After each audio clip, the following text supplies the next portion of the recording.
Good. Okay, being that it is 7:03, I will be calling the meeting to order. Michelle, can you please read the sunshine law?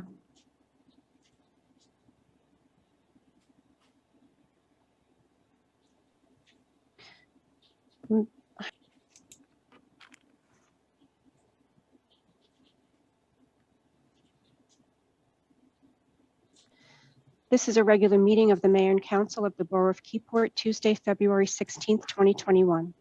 Let the minutes show that adequate notice of this meeting as required by Public Law 1975, Chapter 231, has been provided by the annual notice, which has been posted on the bulletin boards filed with the Borough Clerk and has been sent to the Asbury Park Press, the Independent, the Star Ledger, and the Two River Times.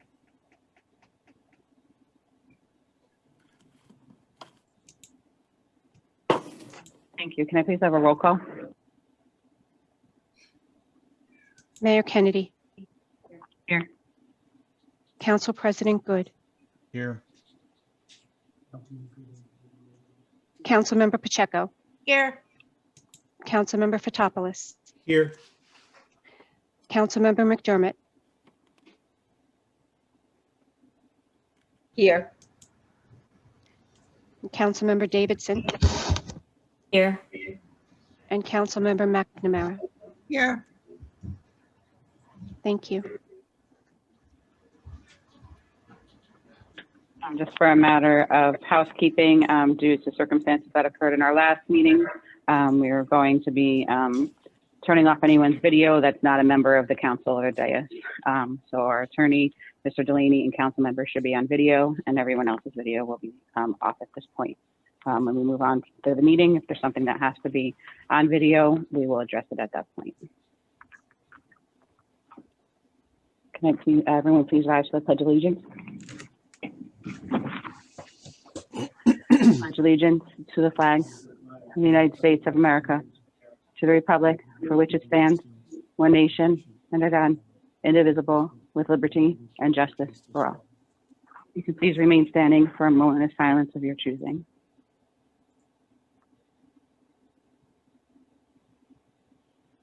Thank you.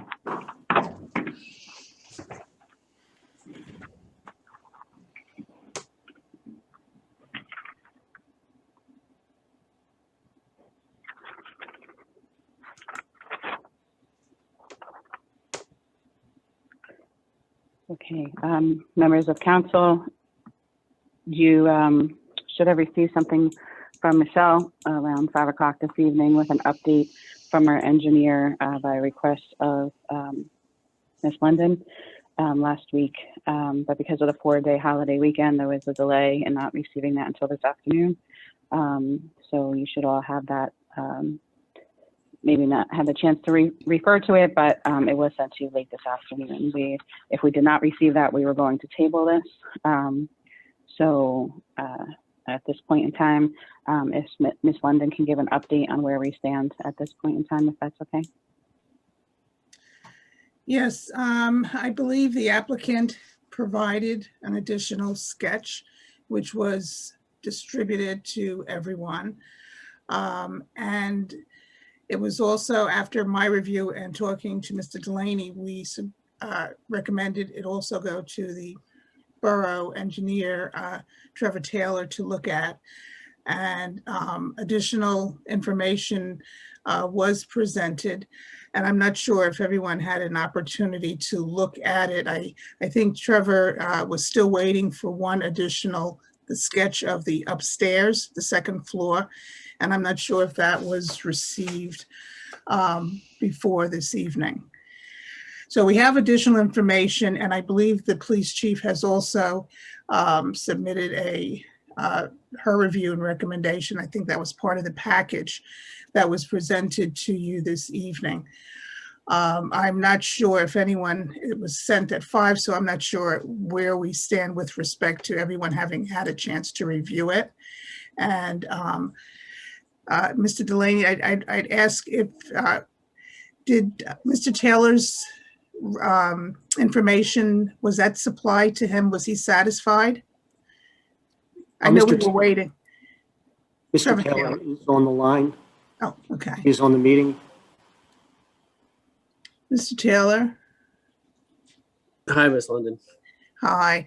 I know you had requested some additional information from the clerk. Did you receive it?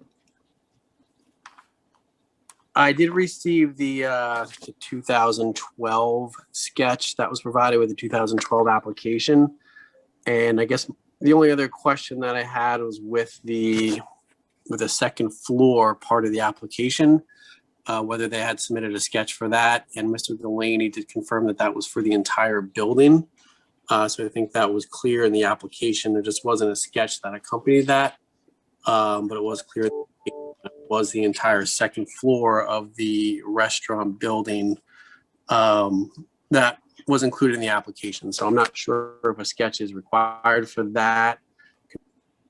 It is the entire building, or if the council would want a sketch showing that location. And also there is the ABC manual and other items looked at does not require a professional drawing of any sort. It has to be detailed, but there's not a requirement that it be a professionally produced sketch, as long as it's detailed enough to provide the information needed for part of the review.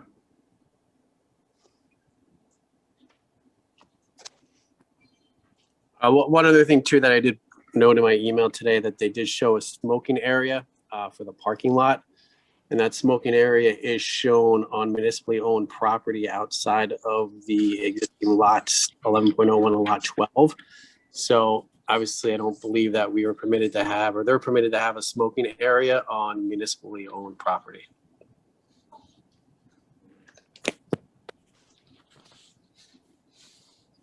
I would agree with that, Mr. Taylor. And another point of order or matter is that I picked up on is that the police note that, and then the drawing that was presented by Mr. Mandia, the upgraded drawing with the handwritten notations on it, indicates that the back needs to remain open for fire truck access. So in our previous meetings, we discussed that we had hoped that that could be somewhat closed off, either with a fence. I know it was strongly encouraged, if not a fence, then at least planters with high greenery in it. So it would have to be something that the fire trucks could push out of the way if they needed to get back there, is from what I'm understanding from the rendering that Mr. Mandia submitted. Since he's a member of the public, and I asked Council President if you'd be okay if we allow Mr. Mandia to comment on that. Or do we have to open it to the full public? Do we have to open it to the full public or no? For the council, but it seems like since this is their application, I think that we'd be allowed to ask them questions. Yes, I would agree with that. Okay. Okay. Thanks, Ms. London. Thank you, Council President.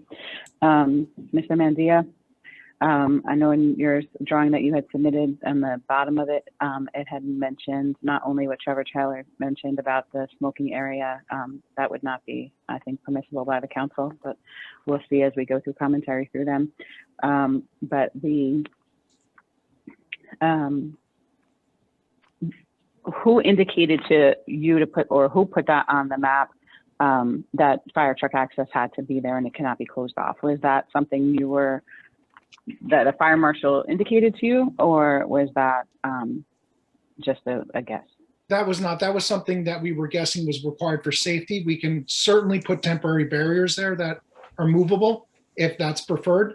It wasn't going to be a completely open area. There is going to be a host to stand in that area. But there can be barriers, planters, so to speak, that are movable that we can place in that location as well. And the smoking area can be removed and moved onto the property. That's not a problem.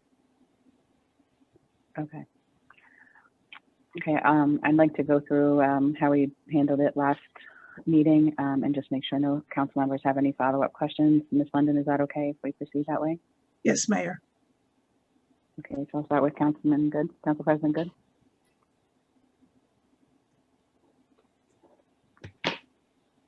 I'm just looking at the updated sketch here. I think that with the delineation of the, call it the front or back area, making sure that no liquor passes that line, I guess.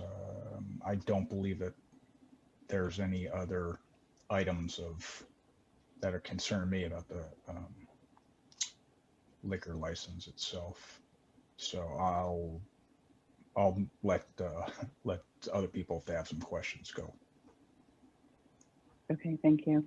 Council President Pacheco, I know you weren't able to make the last meeting, but just to update you, this is not concerning, this is not a public hearing again. This is only for the matters that were raised by the council members at the meeting last time. And those were conditions of contingency of approvals, which included more legible professional mapping and indicating where the no alcohol beyond these premises would be noted and signage would be, as well as the main concerns about the open lot back into the municipal lot being wide open. Ms. London, were there any other that I'm missing? I think you covered it, Mayor, just the updated sketching to show those areas of concern that were raised by council, and you've identified them. Okay. So that's what we have here before us tonight. This is not a public hearing continuation. This is just the update on the contingencies that the council was considering. Do you have any questions, Councilman Pacheco? I think I'm just going to absorb all the information. If I have any, can I ask at the end? If I have Yes. any. Thank you. Councilmember Topoulos?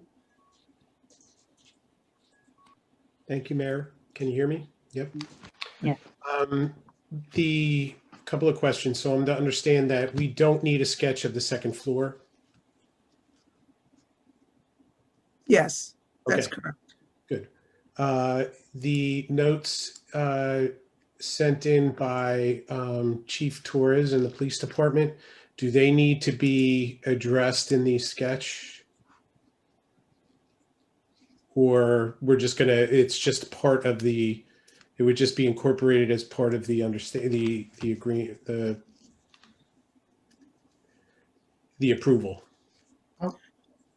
We did incorporate the comments except for the placement of the garbage dumpsters after the extension of premises, because I believe that's off-site. The other one was the outside entertainment, making sure it complies with all municipal ordinances, and that is something they absolutely will comply with. The other comments were indicated on the submitted sketch, such as the exit entrance area, the signage for no alcohol beyond this point, and some of the buffering as well. Good. Councilman Fotopoulos, can I piggyback off of that though, please, to Mr. Mandia? Mhm. Councilman Fotopoulos is bringing up the dumpsters as noted in Chief Torres's commentary, but I know we also discussed at the last meeting, Mr. Mandia, that it shouldn't be automatically assumed that this property owner is going to always own all the other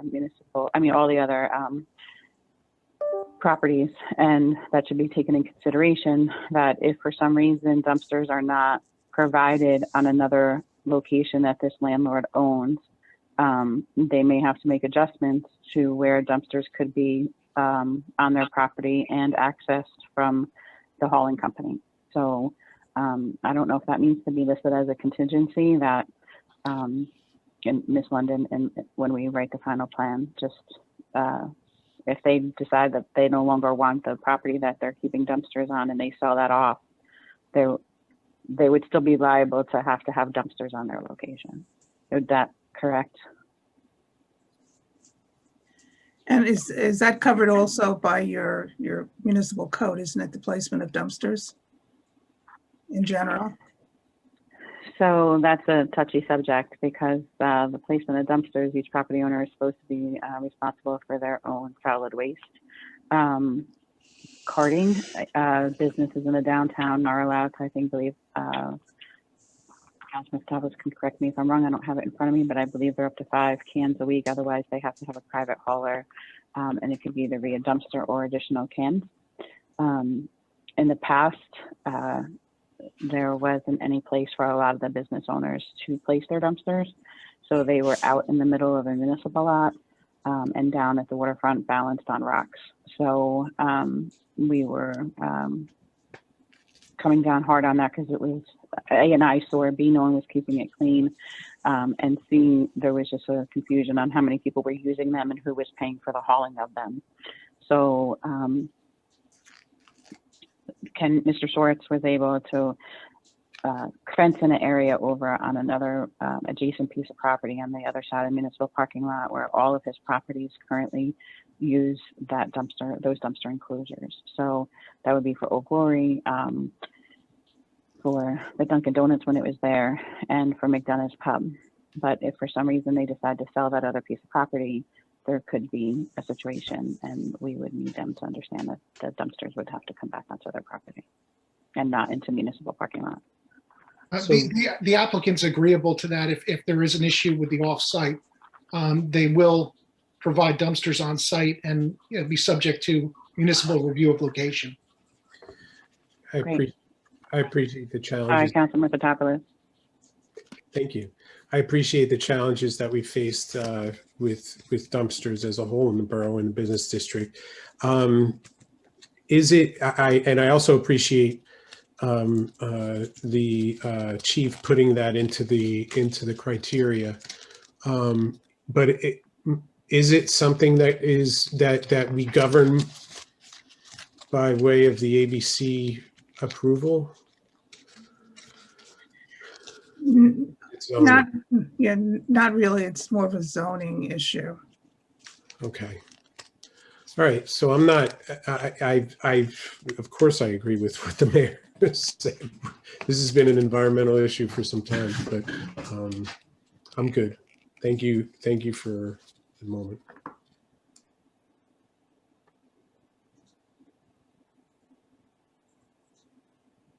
Thank you. Oh, wait, I'm Councilwoman sorry. McDermott. Sorry, Mayor, one more. The fencing, in a commercial zone, the fencing can go right up to the property line, can it not? From a zoning So perspective? they would have to adhere to they would still have to apply for whatever fencing. The zoning, okay, so they'd have to get separate zoning approval for the fencing, but it is agreed that there will be fencing. No, I don't know that there'll be an agreement on that Was because in they're the, saying that there has to be signage.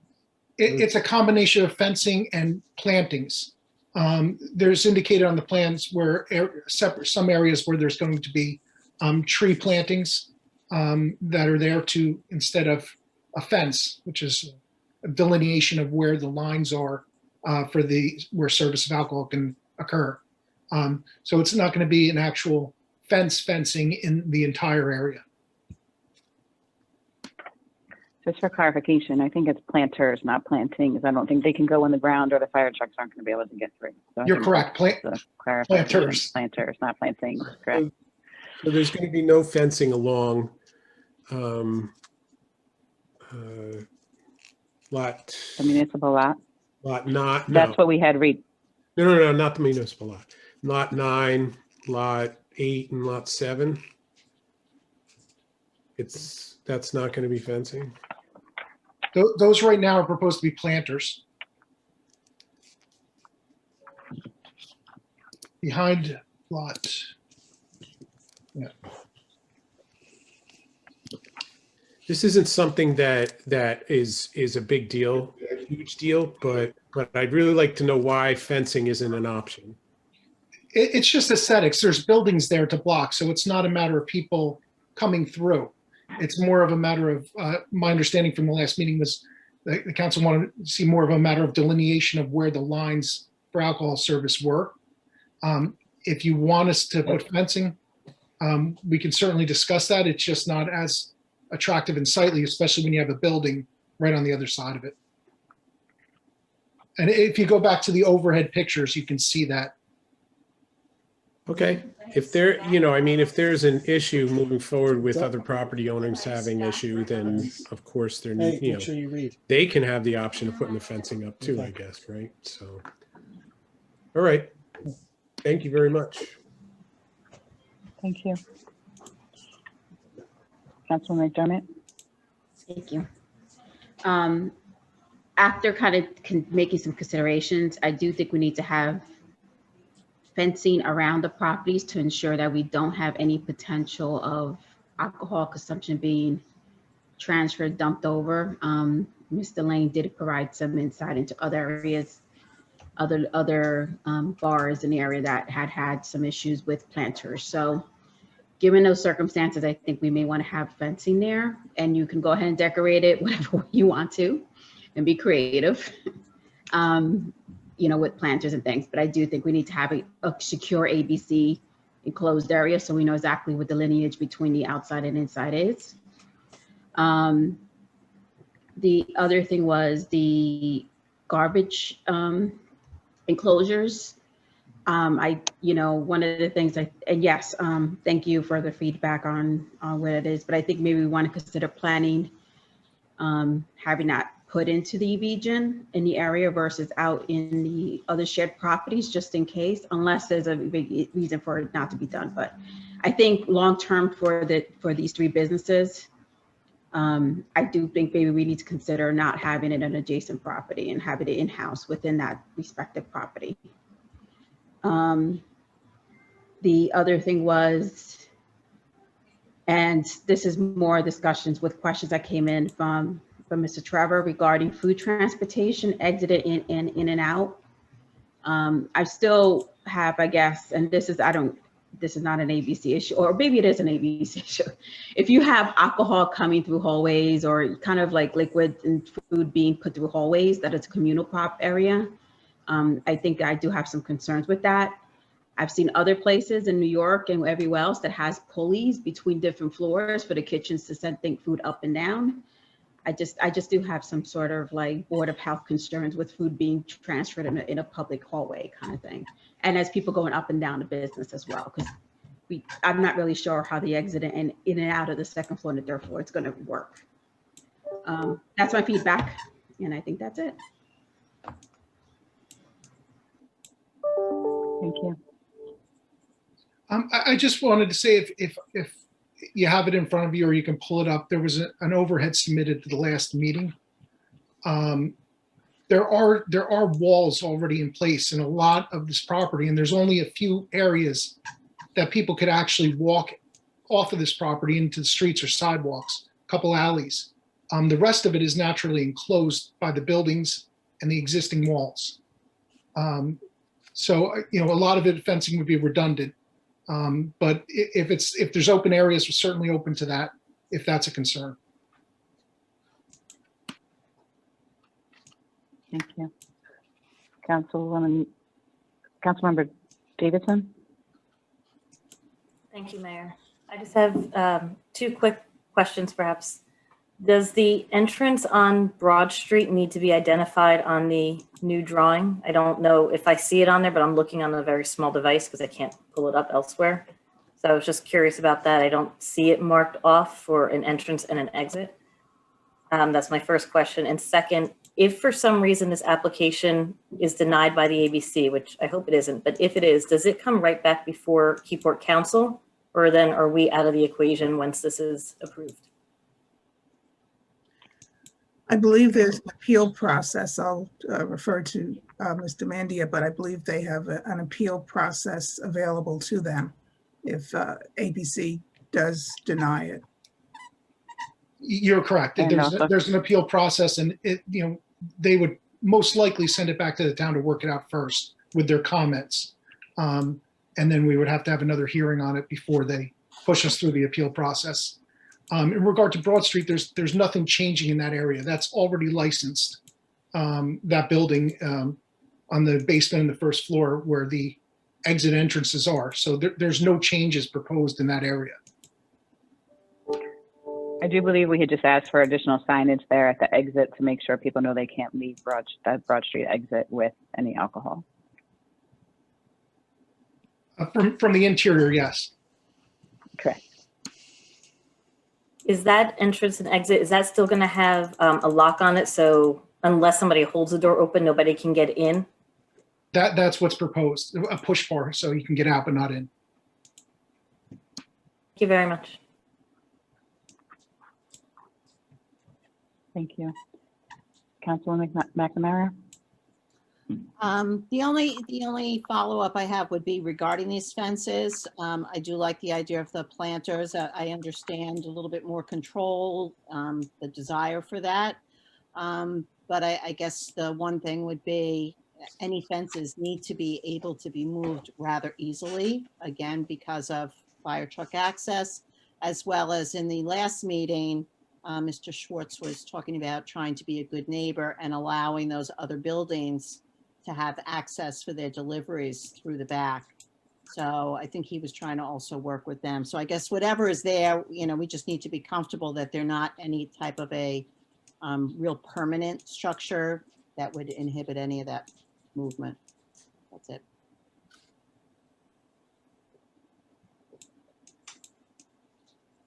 Okay, thank you.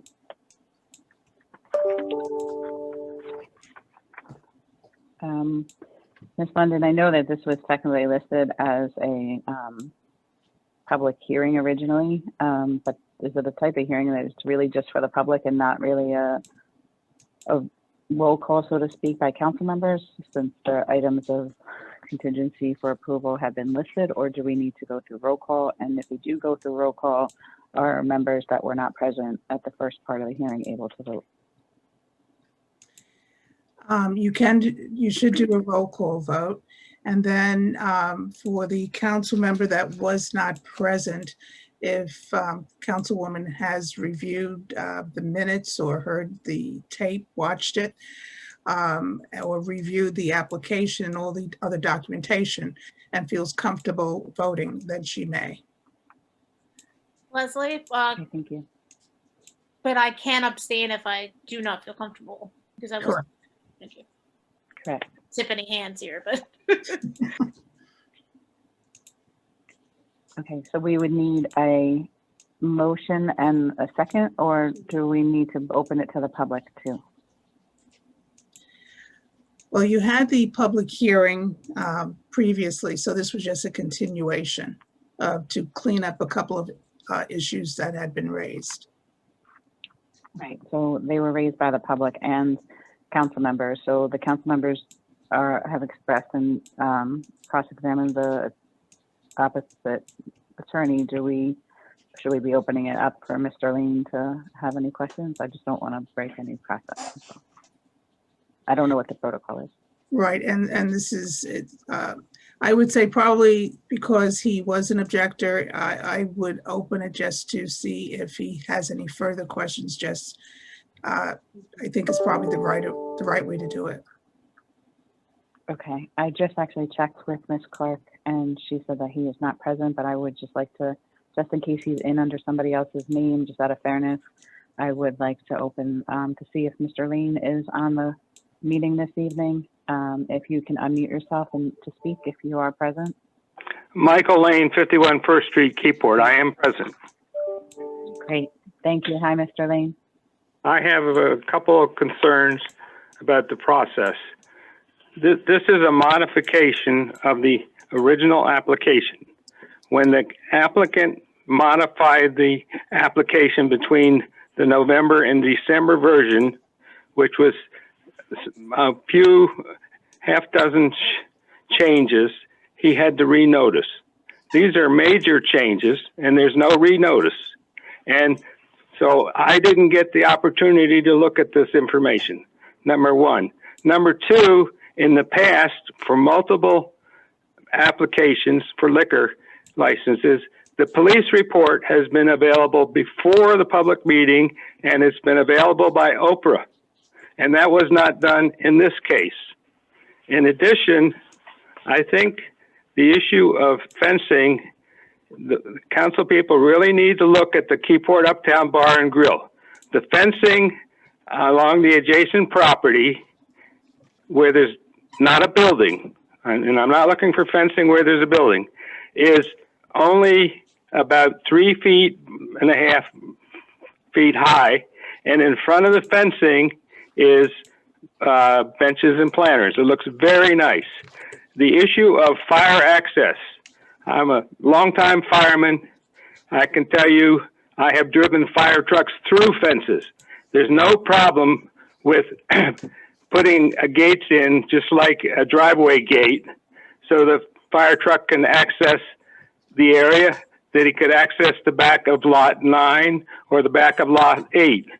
And so I think it's critical that the fence be provided as has been done at the Keyport Uptown Bar and Grill, has been done at Burlough's, to clearly delineate where the consumption of alcohol can be allowed. The other issue is the stairways between the first and second floor also go all the way up to the third floor. And there's no delineation how access to the, with alcoholic beverages is going to be controlled to the third floor. And so I think the applicant needs to republish the fact that he has a new application. Thank you.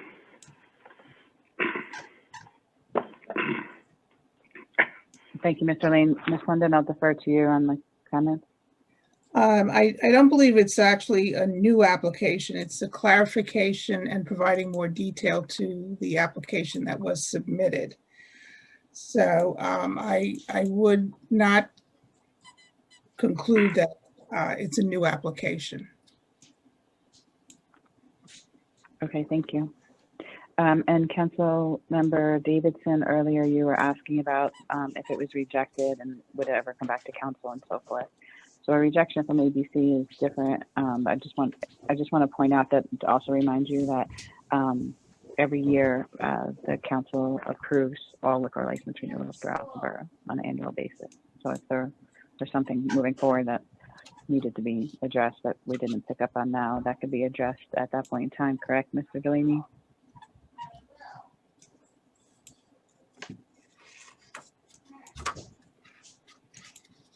That's correct, Mayor. Okay, so any other council members have any questions before I ask for a motion? Okay, can I please have a motion listing what contingencies you would like in an approval? Motion to approve the application, the only, as laid out in the drawing.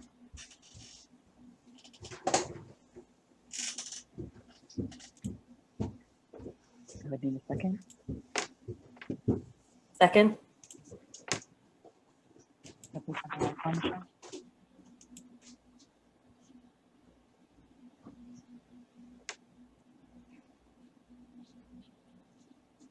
Councilmember Good, Yes. Councilmember Pacheco, Stan, Councilmember Fotopoulos, Yes. Councilmember McDermott, Yes. Councilmember Davidson, Yes. and Councilmember McNamara. Yes. Thank you. Thank you. Thank you, everyone.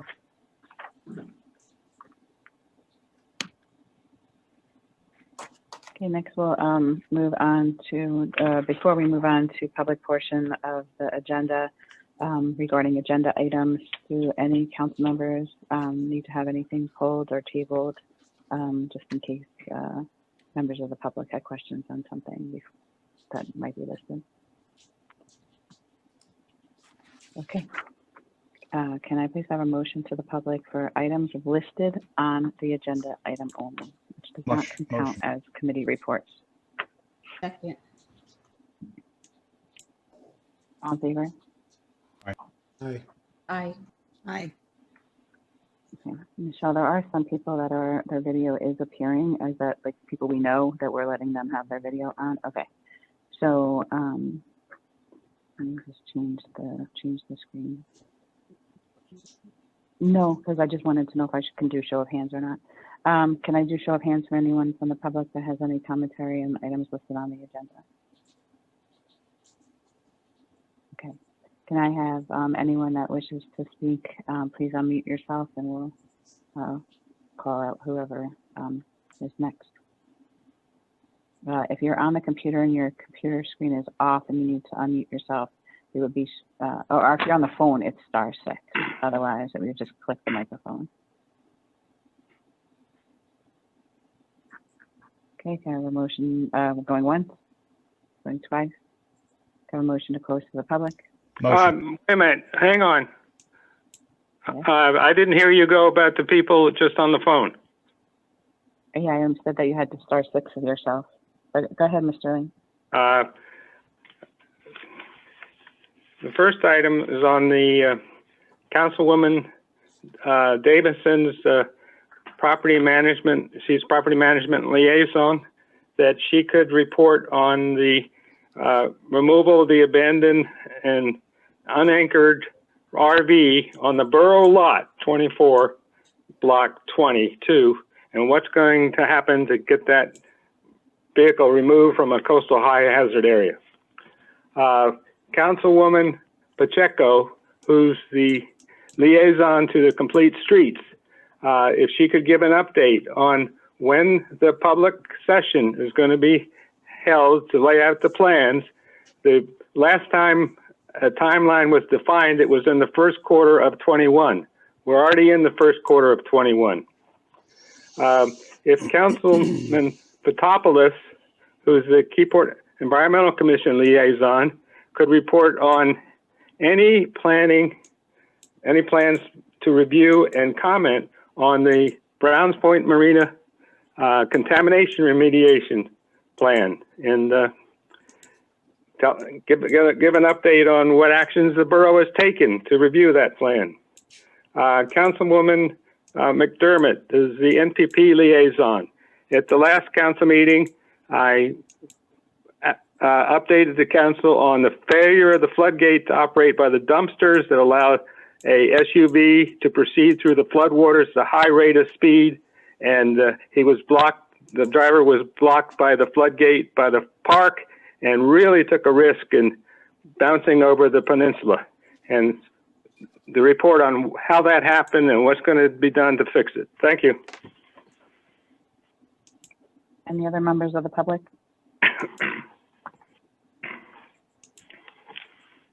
Going once, going twice. Can I please have a motion to close to the public? Motion. I think I saw you motion, but I didn't hear it. Motion. Second. All in favor? Bless you. Bless you. Bless you, Councilwoman. Okay, next we will go on to committee report. Councilman Good. Thank you, Mayor.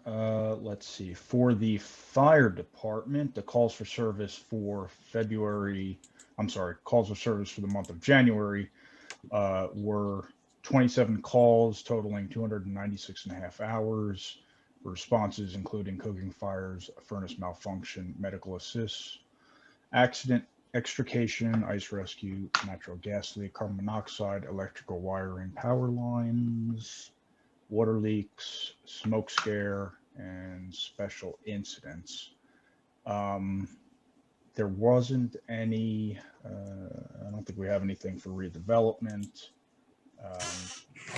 But I do also just want to say that I understand it's going to be very cold soon. And I was watching the reports, and it seems that a number of people across the country have decided that fires or carbon monoxide, bringing in heaters that are supposed to be outside into their house to keep warm is a decent idea. It's not. And I don't want our first aid or our fire department to have to respond to people who decide to bring in, I don't know, charcoal grills to heat their house. If you need it, there's people to call, but just stay safe, and hopefully we won't have any incidents. Thank you. Thank you. Councilman Pacheco. Hi, I'll start with Complete Streets. So the core project team actually met last week to discuss the community results from the activities that we had laid out for everybody. We had great participation throughout the borough, and in a larger group than I thought that actually completed all the activities. So that was great. There was discussion about the final drafts of the ordinance and the style and implementation guides. And hopefully a demonstration project will begin in the upcoming months. The group's actually going to meet again Thursday, so to update Mr. Lane, I know that we're starting to get out of the first quarter, but I would expect some sort of public input to be happening in the next, couple weeks, months at the latest. We are, after all this research and time that these groups have put in, we're actually close to being able to pull that research together into kind of a tangible result. So I'm really excited for that. Police, the commission actually met recently to discuss, again, final draft of the 5-year plan and also the implementation of the new assembly bill to require body cams, or BWCs. If I got that wrong, I apologize. So several officers have actually received their vaccines. So thank you again to the VNA and the other groups that have helped with that. Unfortunately, we've got some out on quarantine. The police department just wants to let the public know, to remind them to please lock their doors when they're parked, as of several towns in the area have reported stolen or attempted stolen vehicles. So keep your stuff safe. There's an executive order update that now that parents can watch their children doing sports activities. And just to go quickly, 962 calls for service and 52 case files in the Detective Bureau. I am going to defer the Harbor Commission report to Councilman McNamara because I've been a little busy the past couple of weeks and was not able to attend the full meeting. I will hopefully have more updates on my other groups next time. Thanks. Thanks. Can you clarify how many reports from the Detective Bureau? I saw the number. Maybe the police chief can. Hold on, I actually closed it. 52. We have 900 open detective cases. No, I don't know how these people are sleeping. 52 Oh. case files. Sorry. I thought 52. Yeah, maybe I heard it wrong. I'm sorry. Sorry about that. Okay, no worries. Den's bucking for a raise already.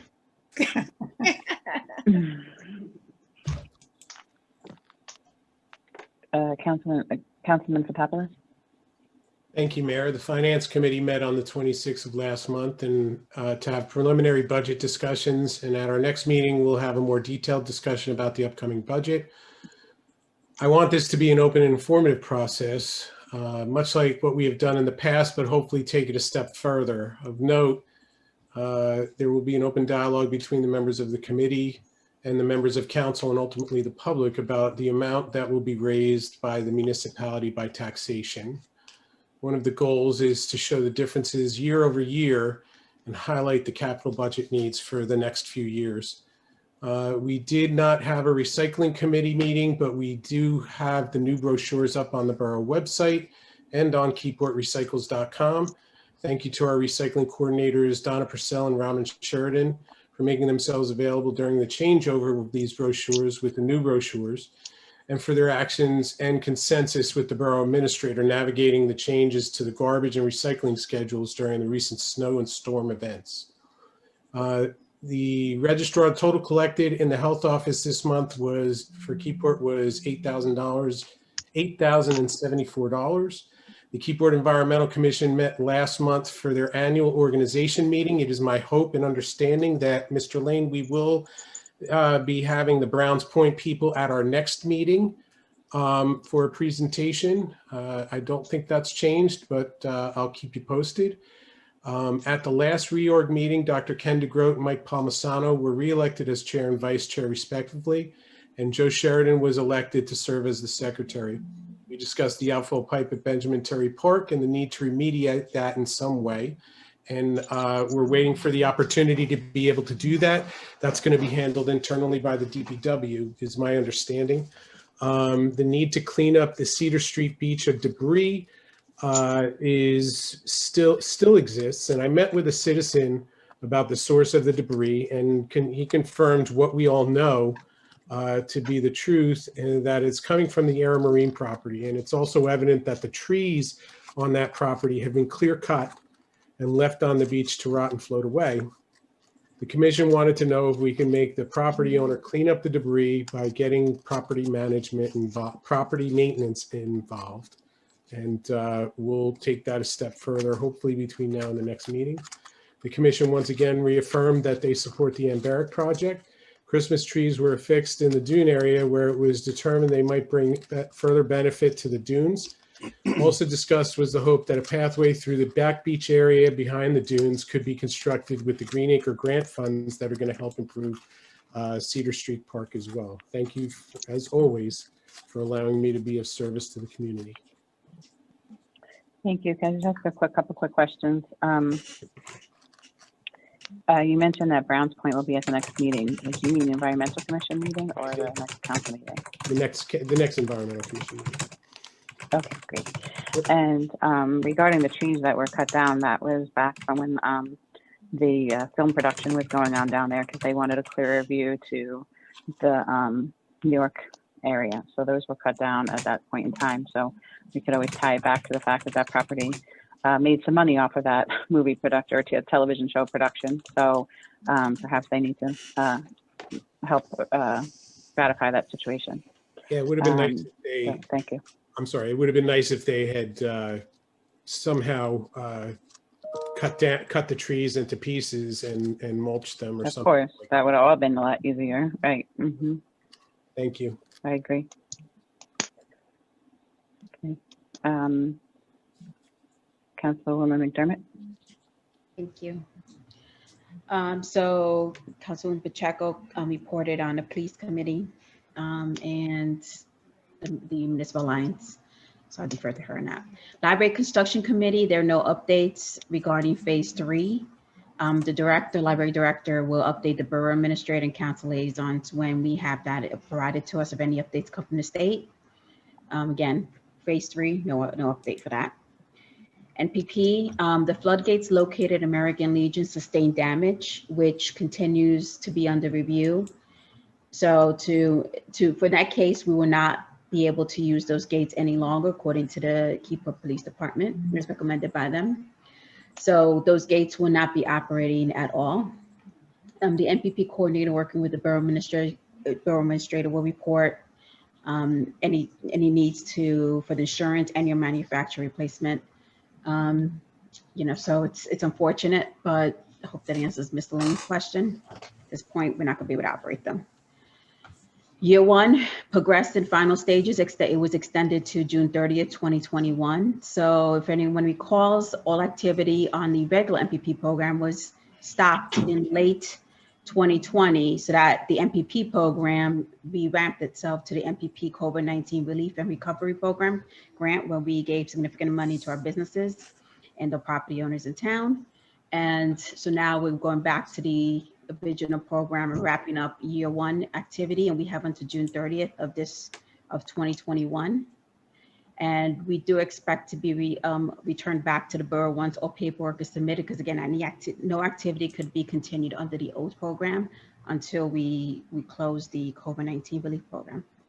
We expect the funds to be $57,950 returned back to the borough. Year 2 NPP is currently included in the proposed state budget. The program, if it's approved, will run from July 1st, 2021 through June 30th, 2022. The fund amounts are to be determined, and we will need to have a council resolution to accept any plans around the June 1st council meeting. And DCA has proposed changes to stakeholders to reflect the revised map.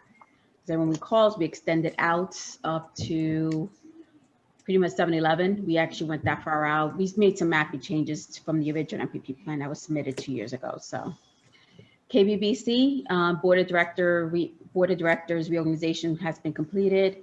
You should be expecting updates on how supporting programs will continue in 2021 based on COVID-19 state and local allowances to always ensure public safety and well-being protocols and regulations are followed and met. As a reminder, the Board of Directors meetings are held on the second Wednesday of each month at 6:30.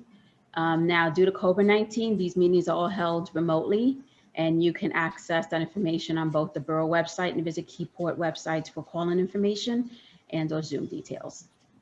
And what's been happening during COVID-19, we have received Keyport cash. So if anyone has any unexpired Keyport cash, we ask you to please use them in our businesses. And business owners continue to return those over to KBBC. And those could be mailed to KBBC or left in the drop box where water and tax, the box there, and then that gets given over to the KBC Executive Board for processing, for review and processing. Thank you. That's it. And again, with the floodgates, that's something that at this point we were not going to be able to utilize. And I don't know if Chief Torres, you want to add anything to that incident with a vehicle? Hi, good evening, everyone. No, I've given the report. They are inoperable at this point. I know Nicole from MPP is looking into it and going through, and Jay going through insurance. So I have nothing more to add. I guess the only Thank you, question lady. I had, I guess Mr. Lane had a question about, I guess, the vehicle who had tried to get out of, to do some aggressive driving, trying to get out of the flood waters. If we know anything about it, was any follow-up on that? So no, we don't know what vehicle that was. Nobody had called the police department at that point. So that, just to clarify, that vehicle that Mr. Lane is talking about doesn't have anything to do with the floodgate being damaged. The floodgates were damaged. We determined that we're not going to use them because of the damage. The incident that Mr. Lane is referring to is a separate incident in which he observed a vehicle or said that he observed a vehicle speeding through the water. We did not call on that. We have no indication that there's lots of vehicles that do go down there. So unless somebody was to call us and alert us to that, we don't have any type of incident report or anything on that. Thank you. Thanks, ladies. Councilwoman Davidson? My report for the construction department is we had a total UCC inspections of 80. Total code enforcement inspections was 43. Total property maintenance inspections, 27. Total landlord registrations, 6. And total vacant property registrations, 2.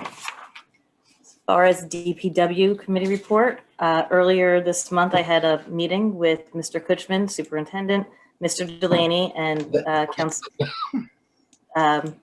Councilwoman Pacheco, and we discussed a multitude of items pertaining to public works. The conversations included a broad overview of all the responsibility of the department, current processes, the most recent storms, and what is needed for DPW to work in a more productive manner. Personnel and equipment needs have been presented to Mr. Delaney, and he'll be moving those requests forward to the CFO and the Finance Committee for further discussion. In the past few weeks with all the storms, there have been many comments regarding how the storms were handled, many good, most bad. Having said that, we appreciate the community's patience while we are working to get DPW all the support they need to become as successful as possible. They're doing the best they can with what they have, but please know that it is on our radar and we're working to help clarify all these situations and make things better. In regards to the abandoned RV, we're working towards getting that removed, so hopefully that will be gone by the next council meeting, Mr. Lee. That's all I have for tonight. Thank you. Thank you. Councilmember McNamara? Thank you. First will be Green Team. Happy to announce Green Team officially received the bronze certification, which is in place until December of 2023. So lots of great work by many members of that team. And the only other things going are some of the new initiatives. The mayor, as was mentioned on a prior call, did submit an application for Healthy Town. So that hear back is about March 1st. And the creation of a creative team is still something that's being worked on for another new initiative for Points for Green Team, and some expanded work on community garden. I think your mother's going to be very upset. That would pertain to organic gonna come up here practices and ask you food about your reading. donations to the pantry across the street. Senior Center, Oh, new I roof and think gutters were you're gonna have a installed problem. along with repairs to the soffit where needed. We've been taking a look at reviewing building issues. Mr. Delaney put together quite a list that goes back a few years, and he'll be sitting with Borough Engineer to kind of make some headway with where to start with that. The skipper is being started regularly, although not in use. Through the CARES Act, the center purchased new computer and printer and scanner for volunteer desk located in the living room area. Some storage units to store new equipment were also purchased through that same grant. They've added some additional virtual dance classes. Those will be on Wednesdays at 2. Bingo is on. There's revisions of the CARES Act budget being prepared and submitted. Center continues to do wellness calls. Re-registration is complete. Newsletters going out. Bethany Manor received COVID-19 vaccines, the first ones, and it looks like the second ones will be on February 26th.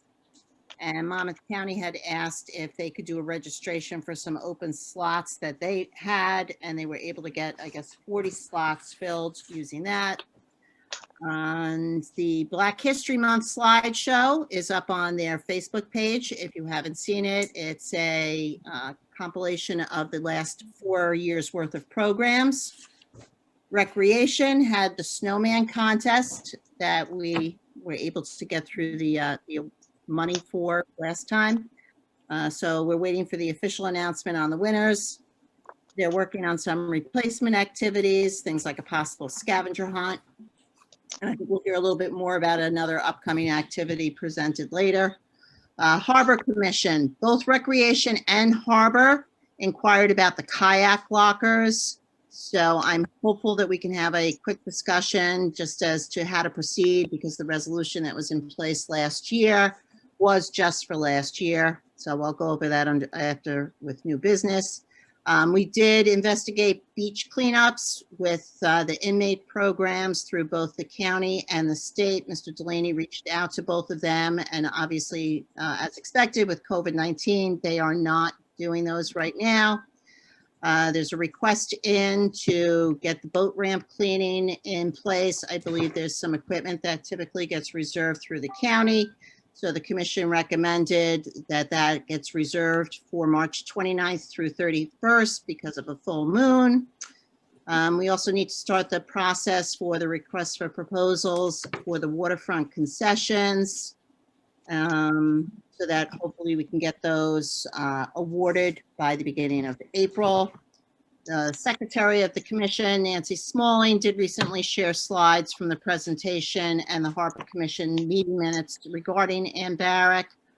And boat ramp passes were discussed as well. The Commission was recommending that the seasonal passes from last year be extended through 21, and they also recommended keeping the rates the same. So we'll have more discussion on those, and that's it. I'm sorry. Thank you. Just a couple questions. If they could, if you could follow up, Councilwoman, with Jay Delaney and DPW. So I guess also Councilwoman Davidson, regarding the dock off the fishing pier, because I don't believe that ever got put in last year. So if we can make sure we have arrangements or hire whatever company we need to have that towed to put in off the fishing pier, for multiple reasons. One, it needs to be in the water. Two, it takes up parking spaces for no reason. And three, it's basically dry riding on the ground. So that's one thing. The other, you mentioned about keeping the boat ramp. So are you saying extend their season pass? I mean, I would say if there was one thing that was utilized and most beneficial for outdoor recreation last year was our boat ramp. So it's not like they didn't get to utilize the boat ramp if they had a seasonal pass. I mean, we can bring this up under new business or full discussion, but I just want to know if that's what you were mentioning as a request from the Harbor Commission. That was their request, was to continue it, which, you know, I didn't have any information available as to how many passes that involved or any other details. So I think that should be open for discussion. Okay, great. We'll bring that up under new business. Thank you. And back to Council Member McDermott and Chief Torres. I know one of the gates are broken, so are we not using either one? I just want to clarify. We're not using the whole system, correct? Moving forward until we get one repaired. That's correct. Okay. Okay. Thank you, everyone, for your reports. Quick mayor's updates will be attended the Library Board of Trustees meeting, and they are doing a great job with being on board with the cultural programming as well as the senior center. So please follow their social media pages and websites. They have definitely done a great job highlighting different aspects of our community for Black History Month. Attended the KBBC meeting, and I guess I want to I also want to update Mr. Lane, who's on the call, that we have had communication with Mr. Taylor regarding the Waverly and First Street project. The property owner, the current property owner, who is the developer of the site, was put on notice about the utilities having to be moved underground. Don't have an update from Mr. Taylor as to whether he's heard back from the developer, but he also pointed out, and this is an important piece of communication, because I know it's one of your questions, Mr. Lane, is about whether the homeowners association has been established yet, and the homeowners association can't be established yet until the deed is transferred. And right now it's still under the developer's name. So that is something that still has to move forward, but can't at this point in time.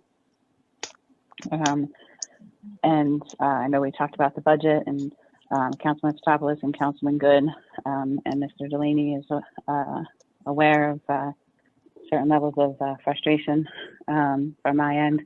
As you all know, I was the DPW liaison for 2 years, and we had been asking for a long time for manpower and materials that DPW needs. Last year on February 4th, in 2020, I pretty much gave a 2-minute and 20-second mandate that it was going to be put into our budget last year, and none of it was put in.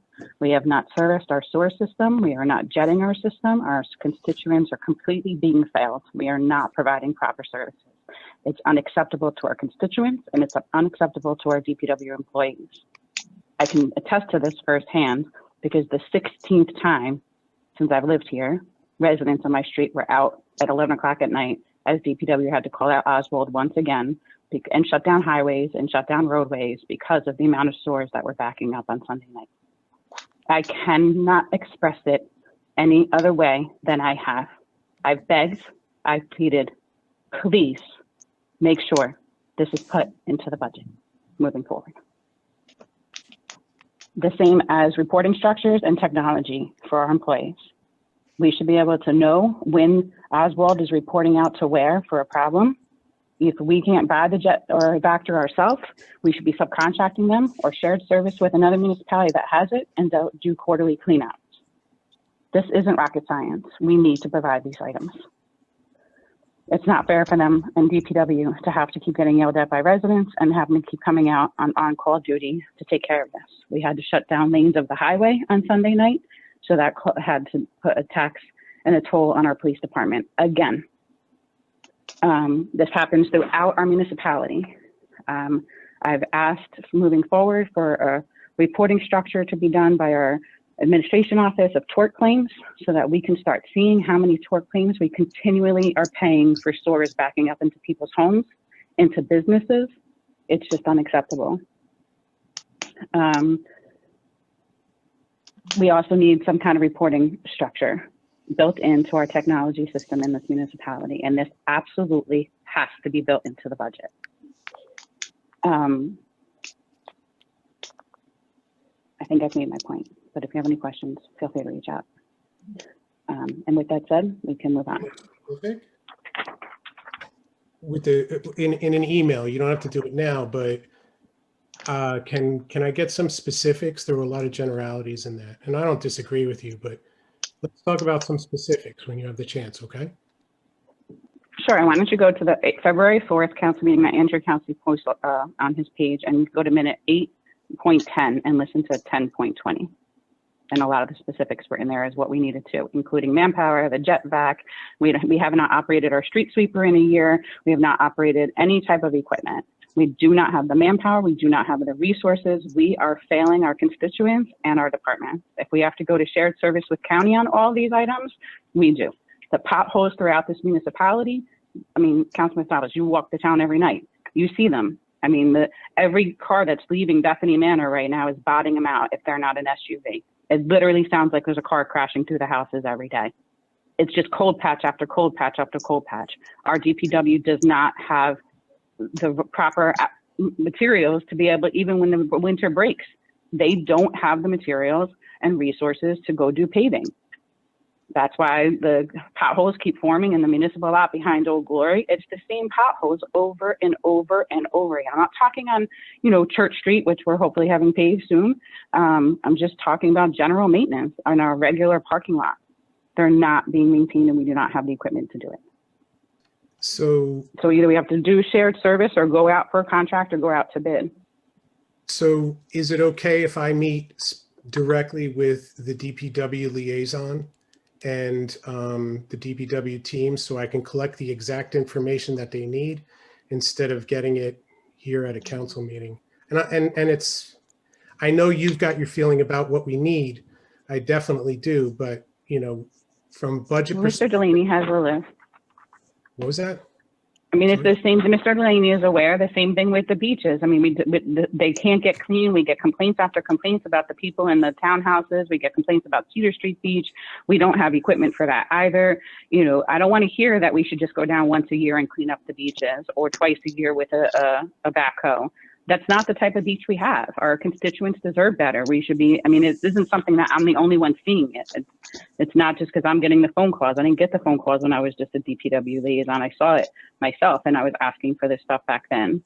But in general, last year, Councilman Zabas, you asked me for a detailed list on the garbage issue and that you said that had never been discussed. I sent you a 23-page dialogue of how many emails that had been discussed.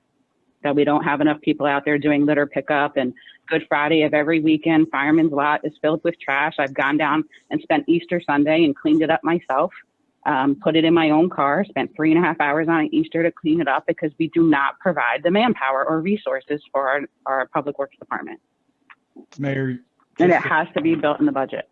Just as a point, you are familiar with, not that it's not exactly as easy to find people for DPW. We have, and this goes back more years than you or I have been on this council and governing body, that we've gone through a number of workers, and we just, I think, already had one resign. So we've been going. And we've had.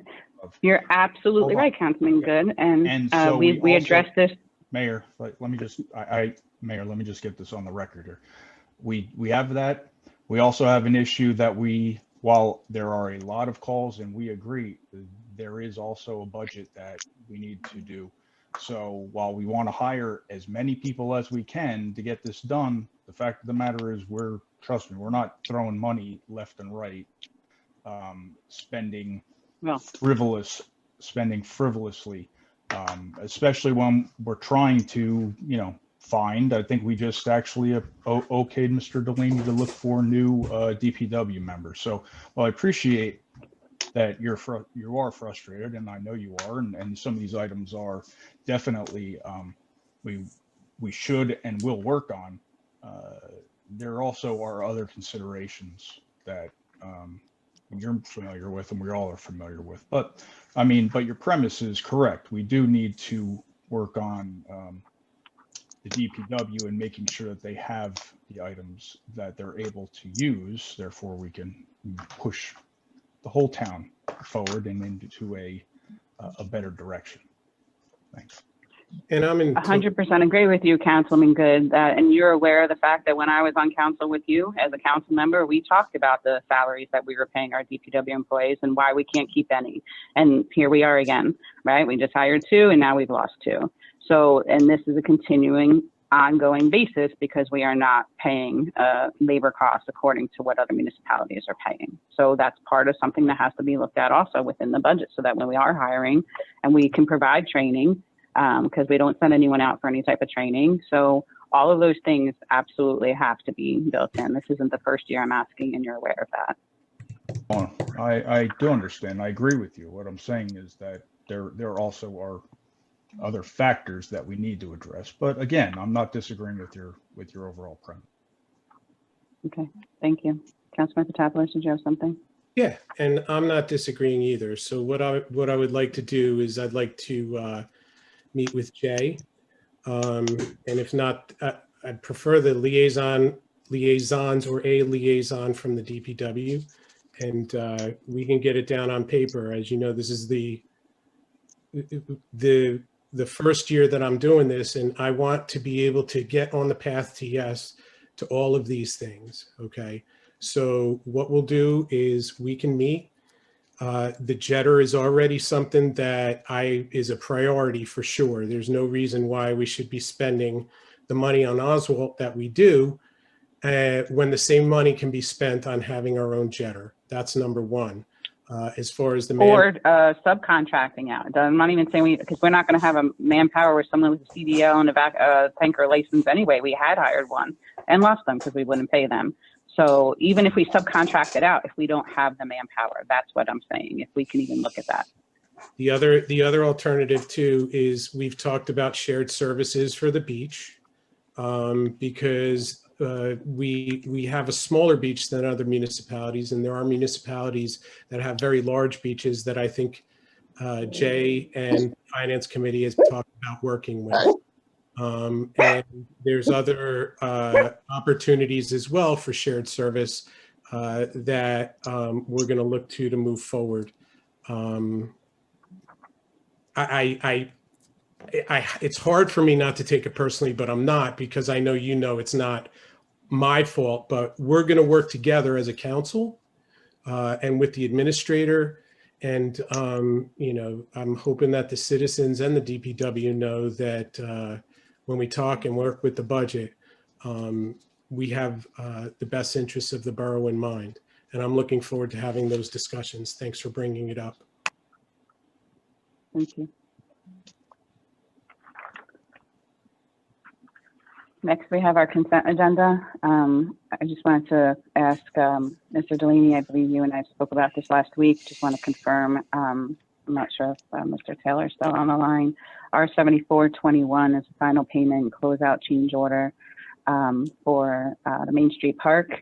I know Mr. Delaney and I had been over there a couple months ago, and all the fencing was not installed properly. It definitely needed more securing on the joints and the posts.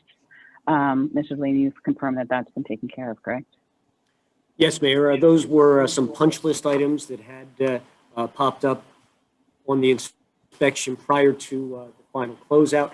And just a reminder that this project, as all public projects, does come with a maintenance bond. So any items that do pop up between now and the expiration of the 2-year maintenance bond will also. Thank you. Mr. Taylor, I know you took your mic off, but Jay answered it. So unless you have anything else to add, I think we're okay on that. Yes, Mr. Delaney answered what exactly I was going to say. Okay, great. Thanks. Any other council members have any discussion on R72 through R75?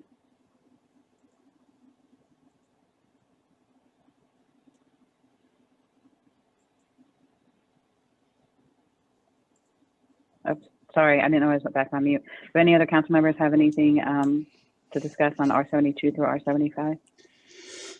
Can I have a motion to approve? Motion. Second. Have a roll call, please, Michelle. Councilmember Good, Yes. Councilmember Pacheco, Yes. Councilmember Fotopoulos, Yes. Councilmember McDermott, Yes. Councilmember Davidson, Yes. Councilmember McNamara. Yes. Thank you. Thank you. Next, we'll have introduction of ordinance amending and supplementing the borough's stormwater management control ordinance. Michelle, will you please read the ordinance by title? This is an ordinance of the Borough of Keyport, County of Monmouth, New Jersey, amending and supplementing Chapter 24 of the revised general ordinances of the Borough of Keyport, governing the borough's stormwater management and control. Great, thank you. Can I please have a motion to introduce? Motion. Second. Can I please have a roll call? Councilmember Good. Yes. Councilmember Pacheco. Sorry, yes. Councilmember Fotopoulos. Yes. Councilmember McDermott. Yes. Councilmember Davidson. Yes. And Councilmember McNamara. Yes. Thank you. Thank you. Can I please have a motion authorizing the clerk to publish the ordinance as introduced into the Asbury Park Press for a public hearing? Motion and have the ordinance referred to the planning board for their comment. Do you need an expected date back before they actually publishes the public hearing? We can't pass this until the planning board gives its okay to say it is within our master plan, consistent with our master plan. So do we have to give it to them first before publishing for? No, before we have its second reading. Okay, so we're only motioning the introduction, not motioning the hearing yet, correct? Got it. Yeah. Sorry. So Okay. publishing and then Got it. and then we need to shoot it over to the planning board. But not publishing it. We're just publishing the introduction, not a hearing date. Got it. Sorry. So you motioned, Councilman Good. Sorry about that. I need a second. Second. All in favor? Aye. Any no or abstain? Okay. Next, we move on communications by consent. We have one for approval. I don't know if anyone wants to discuss that before we go on to receive and file. I don't know everyone's thoughts on having a self-maintained website outside of the borough's website.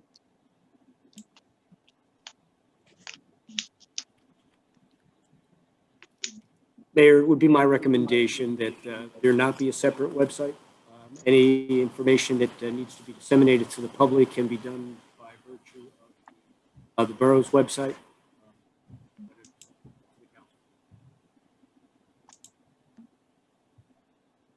I would agree, just because of matter of we're trying to rein everything in, because everything was starting to take legs of its own between social media and 9 million pages and that people think are borough operated pages and they're not, and then people not knowing where to look to get information. So members of the council, what are your thoughts on this?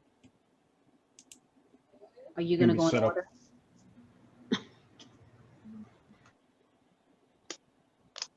I thought we can just set up a separate, if we want to, separate page on the borough website.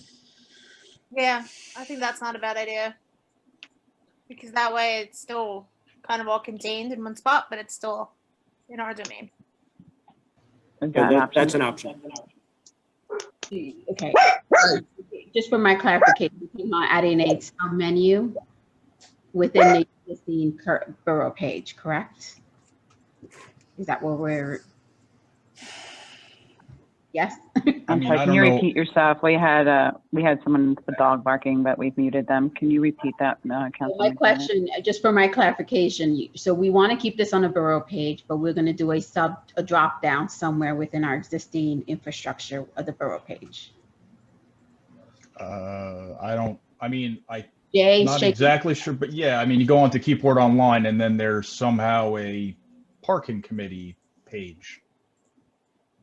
That was very technical. So it'll be under the committees where all our committee information is.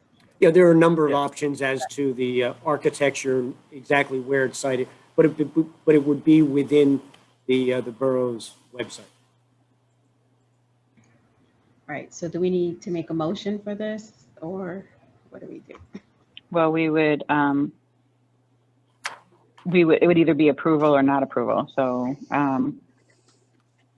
I'm gathering that it would be a non-approval when we get to the bottom, so we can see how we're going to do. If anyone else has any discussion on the items 2 through 6 to receive and file, I do want to point out that on number 4, we did receive reimbursement COVID care expenditures from Monmouth County in the total of $81,760. I did not see the information that was submitted to the county, and I had been asking since January to get that information, and Mr. Delaney was able to confirm it right before the meeting, that Mr. Fallon was able to finally get back to him, and we did receive full reimbursement. So the whole $81,000 is what we put in for reimbursement. So just want to say thank you to Monmouth County for that. Does anyone have any commentary on items 2 through 6?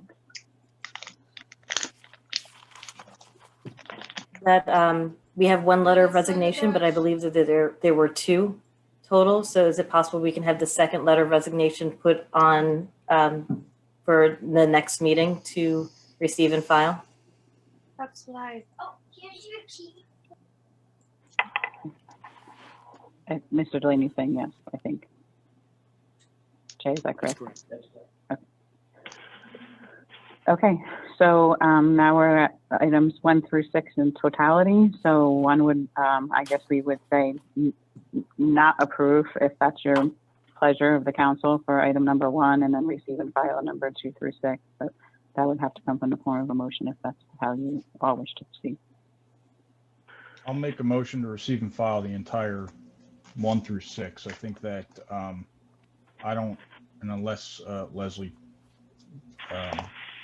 disagrees, I think that the parking committee webpage is something that Jay could just create, and I think that Andrew can speak with Jay and kind of get an idea of how it's going to be laid out.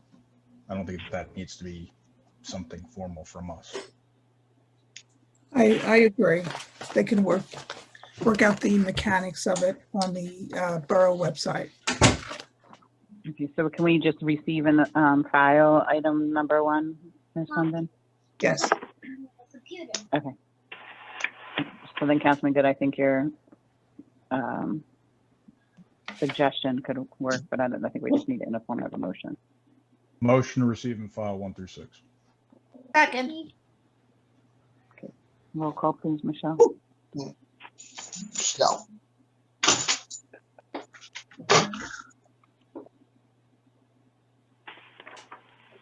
Councilmember Good. Yes. Councilmember Pacheco. Yes. Councilmember Fotopoulos. Yes. Councilmember McDermott. Yes. Councilmember Davidson. Yes. And Councilmember McNamara. Yes.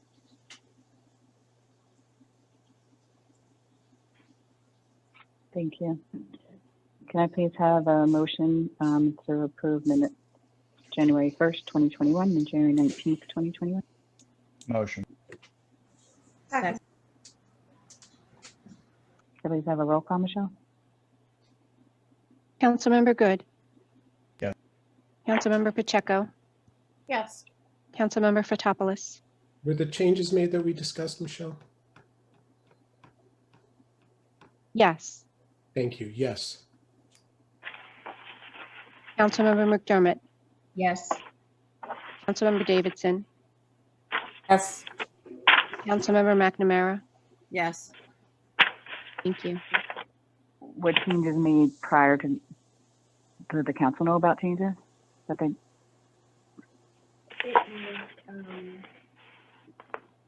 It was just the way something was worded that Councilmember Fotopoulos wanted clarified in his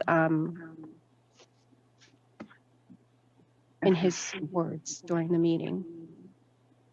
Okay, so, but then what we just voted But it on wasn't is anything substantial. substantive. No, it was Got it. nothing substantial. Okay. Substantial, no.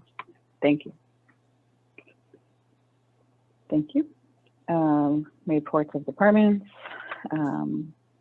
We have municipal clerk's report for January 2021, tax water sewer collector's report for January 2021, Board of Health treasurer's report for January 2021, building department monthly report for January 2021, Municipal Court Monthly Report for January 2021. Can I please have a motion to receive those reports? Motion. Second? Did you get who seconded that? Gloria. Lori did. Okay, thanks. All in favor? Aye. Aye. Aye. Any Aye. opposed? Okay. I know we have one subject typed onto the agenda for new business items, but we do have a couple other things to bring up before we get onto that, if that's okay. One is that, as we all know, we've been working with Recreation to be more in line with the way the ordinance was written back in 2016 as far as planning and programming, so that things aren't coming in last minute and that the Borough Council and whole governing body are aware of how to plan for the year. However, we are still in a pandemic, and at our last council meeting, our January council meeting, we decided that we would hold off on outdoor gatherings through the end of April. So they found that out at their next recreation meeting at the beginning of February. And a request came in this evening in your emails by the recreation chairperson to see if they could have an Easter Bunny go around on fire trucks with the assistance of the fire department. I know that's not normally how we would even consider a proposal, but I think being that they didn't really have time to turn around to do something else, I think it's fair if we do bring this up under new business, with an understanding that technically if they don't do it, the fire department will do it just like they do to Santa, and the fire department doesn't ever come and ask for permission to do it. So I'll defer this to Councilwoman McNamara and Councilman Good, who are the recreation liaisons, for their commentary on this. Thank you, Mayor. From where I stand, I guess what I would like to hear is any concerns from council. We have the fire department come to our house every year for Santa, and I know this year protocol was very tight as to how that went. So if people are looking for that to be mirrored, I don't know that they're even proposing, stopping. I'm not really sure of complete details, but obviously I don't expect anything different than Santa, where by me, it was, they stopped in the middle of the street. They did not go on people's property. Any other issues or concerns that anybody has? I think it's a gesture that they're trying to put out there that makes some sense. I agree. I guess maybe if we could just do since we're going to have two potentially is what the request is. If we can have like a map so people know like what time to go out. We don't have people waiting outside. And I know last year the concern was anyone gathering at corners. I think it should just be people in front of their own houses. Or do you want are they going to have people sign up in advance? All of that kind of type of stuff. I know they really weren't going to move forward with if this didn't move forward. So I understand why this year this isn't 100% dotted out yet. But I also want to point out that their next recreation meeting, I think, is before our next council meeting. So we couldn't really wait to put this onto another agenda. So I know this is an exception to our rule of programming and doing this last minute type of thing. But I also would like to hear from Councilman Good, since you're on recreation as well. You know what? I don't really, I think because of the last minuteness of the that we're not going to know, at least we can't approve right now, the route or anything like that, but let the recreation committee, I guess once they speak with the fire department and get the fire chief's okay, drive around publishing that on the borough website and say, hey, the Easter Bunny's coming this way. If you want to come out and wave, I think it's fine if they can, get that deal with the fire chief, and then Jay can coordinate it with between everybody else. I think it's a good idea. I think they're also looking for, I think it's $100 to $150 for a bunny costume. Which, you know what? I don't know how much a bunny costume goes for, a 6-foot bunny costume, or Whether or not you can find one real So- quickly, but more power. Well, they to still them have if till they April 3rd, fortunately. So I would say if you wanted to, you can motion for up to 150, and then that gives them leeway. If it's not, they don't have to spend it. But I just want to clarify, I'm guessing my preference would be that there's no exchange of candy, you know, and all that type of stuff, kind of photos from a distance like they did with Santa Claus, but that there should be a programs map provided ahead of time by Recreation. Those would be my suggestions. But I think that if we put the map on the website, I think that that would be good. The candy issue, you know what? I want to hear from actually, I think Kathleen to see. You know, she's the lead about the candy issue. I'm plus or minus. You know how I feel about candy, just in general. Yeah, that's why I want to put this on there, because you're going to show up and steal it all. pretty much. So maybe we get them to get it, and then that way I can go and you know, sneak around in the bunny And suit. hide it in your backyard. You're going to do the Easter egg candy hiding in your backyard. That's great. And then you're going to put the dogs out so that no one can come back there and get it. Great. Exactly. But no, Okay, I'll defer Kathleen. everybody else on the candy. Again, I'm going to refer back to the Santa visits. There were not, at least the route by us, but for Eagle Hose, there was not even a candy cane given out. And in the past, you know, if you wanted to drop off wrapped gifts for your own children, Santa would bring it to your house. They wouldn't even do that. You know, it was like, Google something on your own front porch, and then when you're walking back in, you could say to your child, here it is. So there was nothing that exchanged hands. So I would think that that really is probably the way to continue for this. That's my opinion. Okay. I don't know if anybody else? Does any other members of the council have any commentary? Councilmember McNamara, do you know if it's going to be just certain fire departments that are doing it, or we're trying to get all of them involved to work with all the districts of Keyport? So everybody, all areas of town are covered, or just certain areas? My understanding is that they would just use 2 fire trucks because they'd have 2 bunnies, but that they would service the entire community. But I will confirm that. Thank you. That was my question. I just want to make sure we're hitting all districts and not just one street or something. And I would ask for maps so that way people can proactively engage as they need to. And no candy. Okay, so then I would need someone to motion for this, including the expenditure. I can make a motion that we allow the Recreation Commission to work with the fire company to have an Easter Bunny display throughout the town on the fire truck. And that everybody, including our citizens, practice all CDC applied Guidelines. trying to say, yeah, guidelines. Yeah. Guidelines. Yep. For up to $150 for the costume is. And up to $150 and approve up to $150 for the costume if needed. That doesn't come out of their own budget. I mean, it's not already put in their budget. Do we need to? We haven't passed the budget. What was that? We haven't passed the budget yet. No, I mean, do they have money that they can spend or no? Nope. Okay. Nope. $150 up to for a bunny costume. Second. Have a roll call, please, Michelle. Councilmember Good. Yes. Councilmember Pacheco. Yes. Councilmember Fotopoulos. Yes. Councilmember McDermott. Yes. Councilmember Davidson. Yes. And Councilmember McNamara. Yes. Thank you.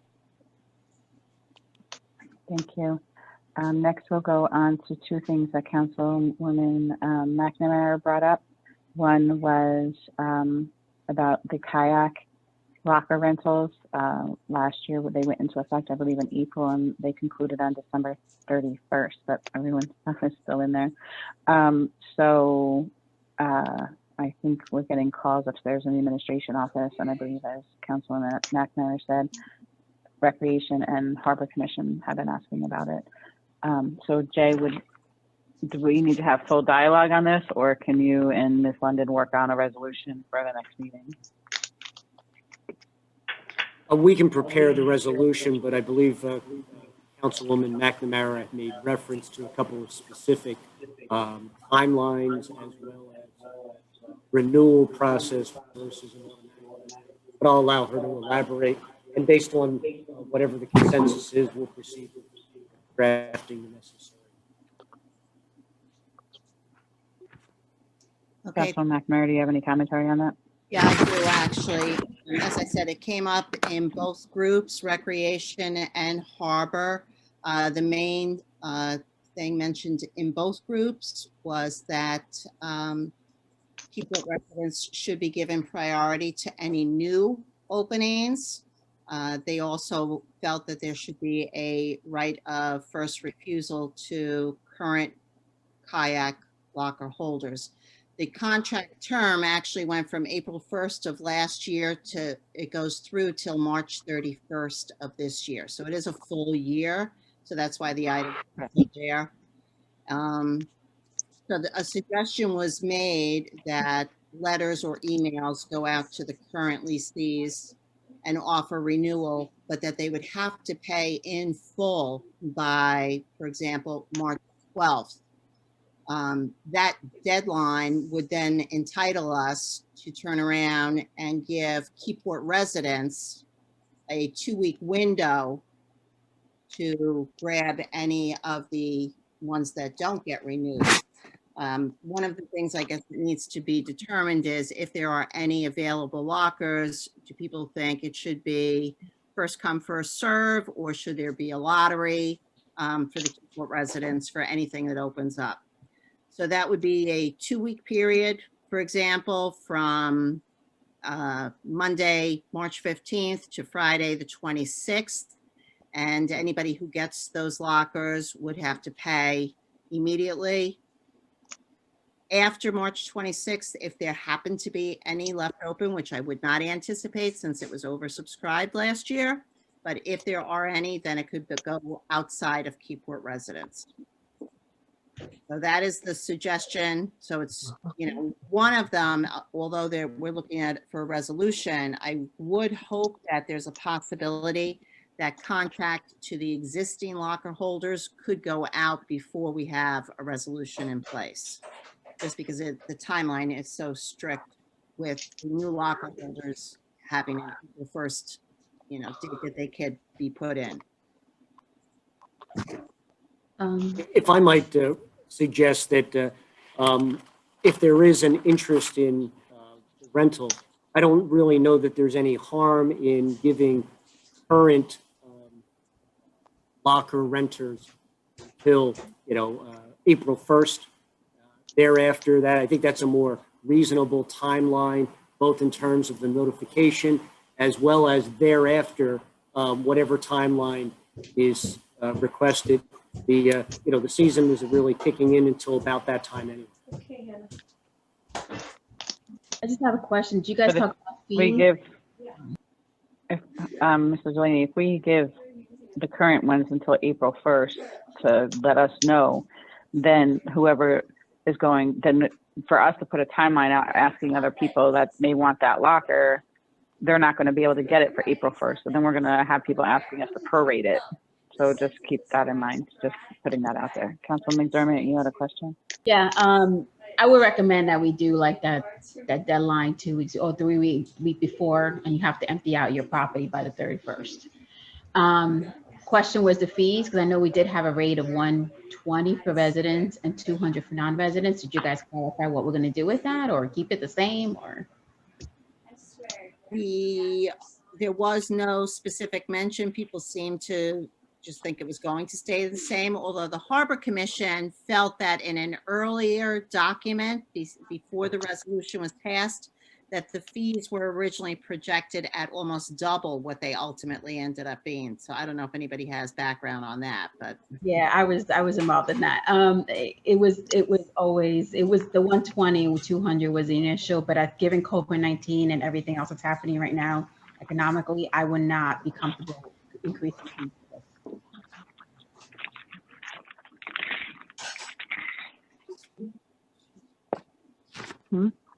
Mayor. Yes, sorry, go ahead. So question to, I guess first, Kathleen, the right of first refusal would basically be a new contract, right? well, they would, yeah, because it's an Yeah. annual contract. Okay, so is there any reason why, because there is a waiting list, if I'm not mistaken, is there, or there was last year that may have been, cleared out each year.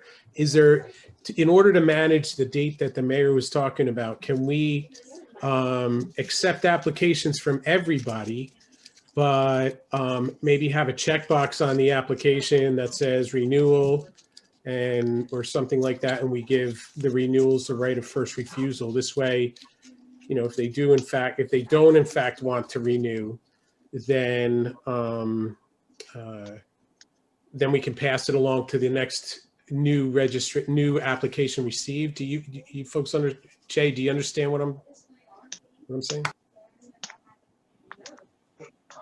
Yeah, I understand your point, is that to basically open it up, those that currently rent have the right to renew up by a certain date, but by that point, we will have a pool of those that are interested in renting for whatever might become available.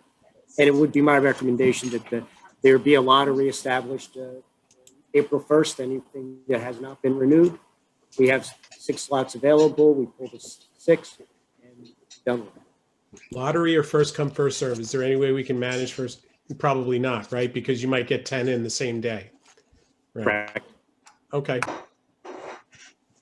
I guess my only additional input, and I'm fine with the lottery. I think that was one of the things that came up in the group as well. I don't know that I agree with the April 1st deadline to draw those, because we want people to pay immediately. We want if people are not going to renew, they're going to know, in advance of March 31st. They can keep their stuff there, but if they're not going to pay by, I don't know, a week before or something, that just, I think, makes it fair.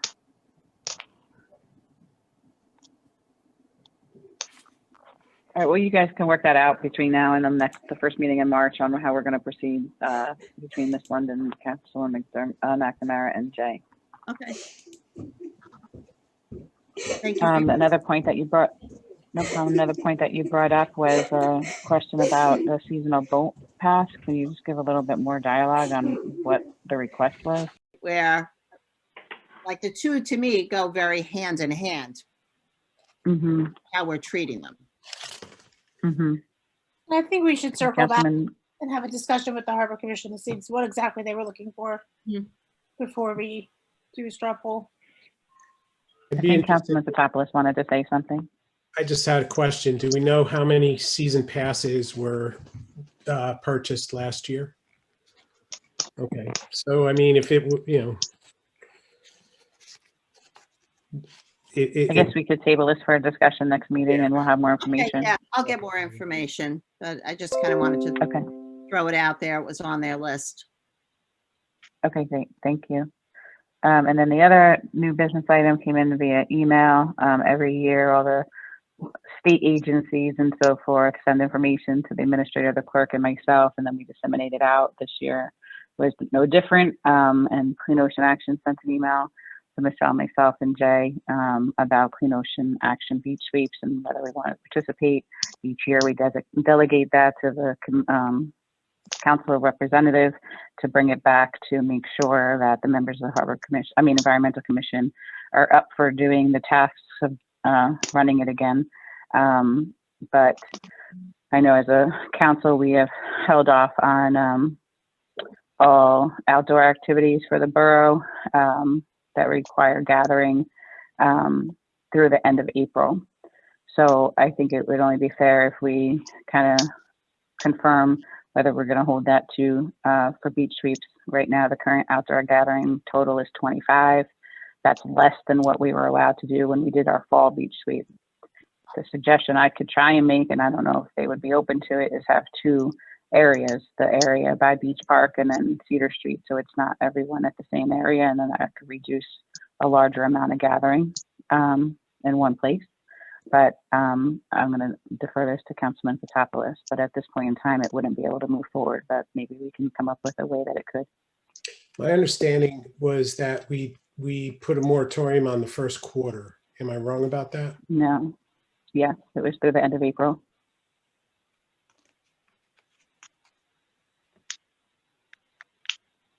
Okay, point's mute. I mean, But what are your thoughts on if we could do something like, it's hard because we're told, recreation, they can't have an egg hunt. So I don't really want to see like 50 people down on the beach at Cedar Street. But what if we did 25 and 25 and we split it up and we did two different beaches? So the information that I got back from Clean Oak Student Action when I reached out to them was that this is the same everywhere. And they're obviously going to defer to us. Why don't we, and she basically said there's a pseudo deadline, but it's not set in stone for us to let her know. We have a environmental commission meeting on Monday. We have an environmental commission meeting coming up, and it's going to be on Monday. Why don't we wait until, why don't I bring it up at the environmental commission meeting and get information from Mr. Palmisano, who's really been the guy who runs this thing for over the last decade. So and we can get a consensus from the environmental commission. I think if it's possible to limit the number of people to do it, or to stagger the times for the people, that might be an alternative. What is the sweet spot number? Is it the 25 for the outdoor gathering that we're going by, based on what's been handed down? Well, that's the new one. That's not what we were at when we did the beach sweep in October. The outdoor gathering was much higher, right? So, but it's been any outdoor gatherings, but anything sponsored by the borough have been put on hold until the end of April. So before you ask environmental, I think it's due diligence to the council members whether they would even consider an alternate plan than what they normally do, or is it a strong no? So first the council would say, and then you could bring that back as the carrier person of information to the environmental to let them know what the governing body wants and if they're able to do it or not. I defer.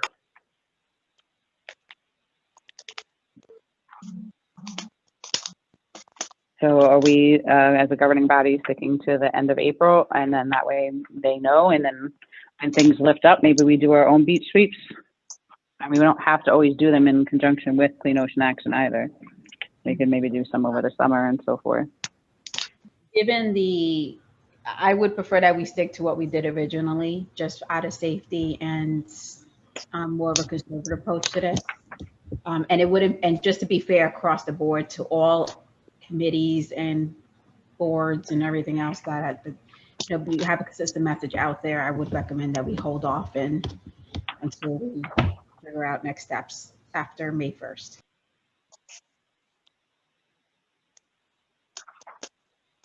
Other council members?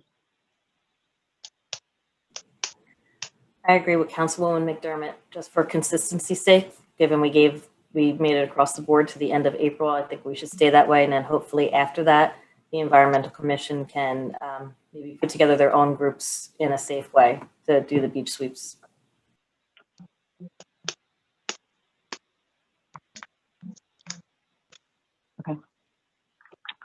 Okay, so then Councilman Patapoulos, and at least now you have your guidance, right? Does that help? Sure. Is everybody in agreement? Sounds good to me. Okay, thank you. Next, we will go to what's actually on the agenda for new business, which is the legalization of recreational marijuana. Ms. London was amazing at putting a beautiful summary together of where the state stands, where municipalities stand previously, what would need to be done moving forward. And I just want to know if any members of the council have any questions for Ms. London on the document that she put together and circulated through the whole governing body.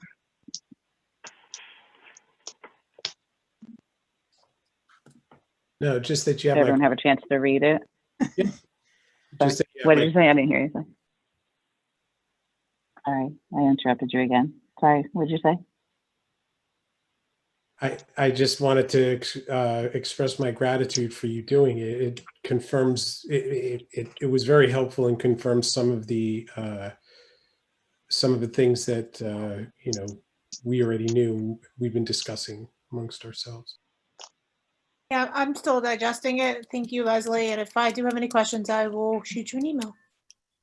Okay, and there will be regulations coming out to further assist municipalities, and I'm sure the League of Municipalities will be providing some additional guidance. It's a work in progress. The legislation, although passed both houses, still is on the governor's desk. They're trying to work out some other minor issues with the bill before the governor signs it. But it's good to start planning and thinking through, because everything has to be done by ordinance. So you want to be positioned when the time is right to introduce your ordinance, to regulate if you're going to allow the recreational licensing in your borough, or if you are going to prohibit it, you specifically have to take action within a specified time frame in order to protect the borough.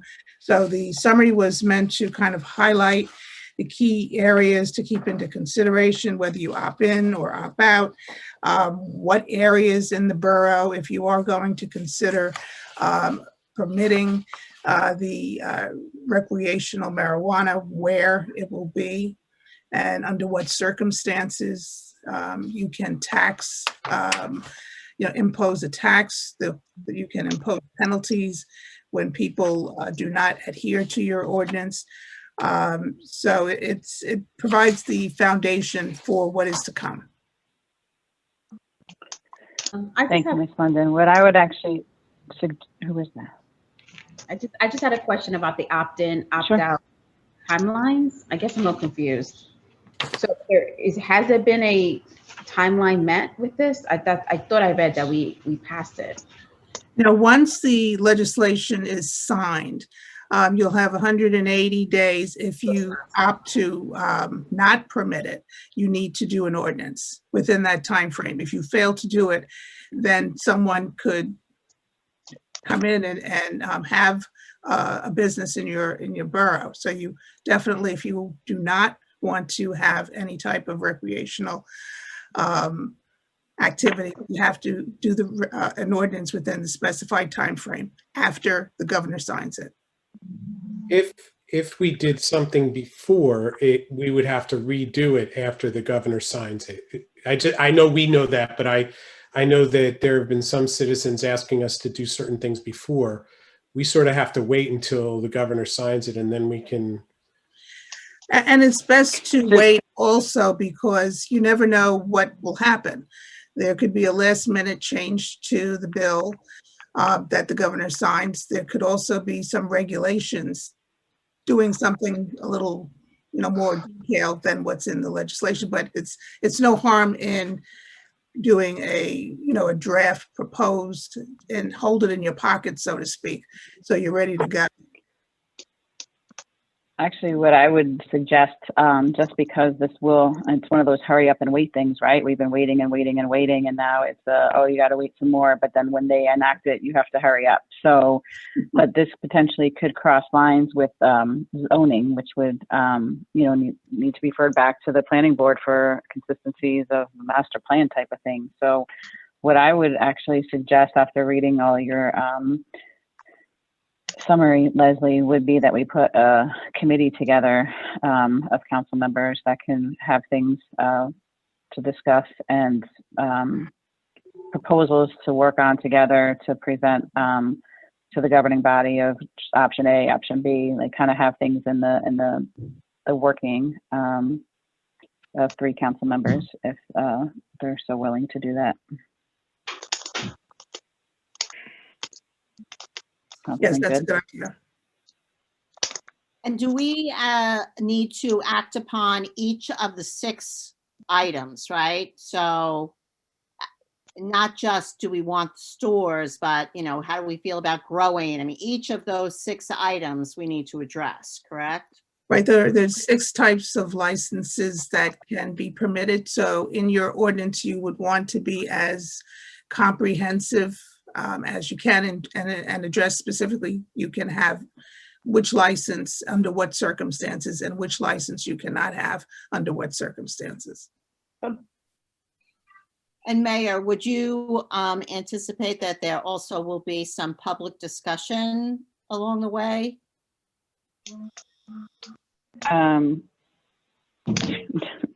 I would hope there would be. It's the matter of how this comes down the pike from the governor, right? So, and how much time we have. So obviously anything that was going to be changed as far as an ordinance change would have to have a public hearing. So that would be unless they give us more leeway in timing to have more public input, there would definitely have to be a public hearing to be able to do a ordinance change introduction and then a hearing. Am I correct, Ms. London? Yes, at the point of your ordinance, you'll have the opportunity for public hearing, and then the public can comment generally at any meeting that you have, because the legislation is out there and they can make their voices known now if they have a particular opinion on something. I think I'm confused, which isn't surprising, but I thought that the 180 days was specifically to establish whether or not we were going to allow a facility, not necessarily the zoning and But what. in order for us to allow it, wouldn't, and I could be wrong on this, you spent a lot more time on planning board than I have, so I actually defer to you and Leslie and Matt on this one. Yeah. The fact that it's not something that's already governed or listed as an item on the master plan and the zoning ordinances, I think would have to be created as a new subtopic, so to speak. And in order to create it, it would have to be part of the zoning. Am I wrong? I agree. Let me just interrupt. I agree, Mayor. Definitely, it needs to be. As a matter of fact, that's where I'm making a stand when we do discuss it, is the zoning. But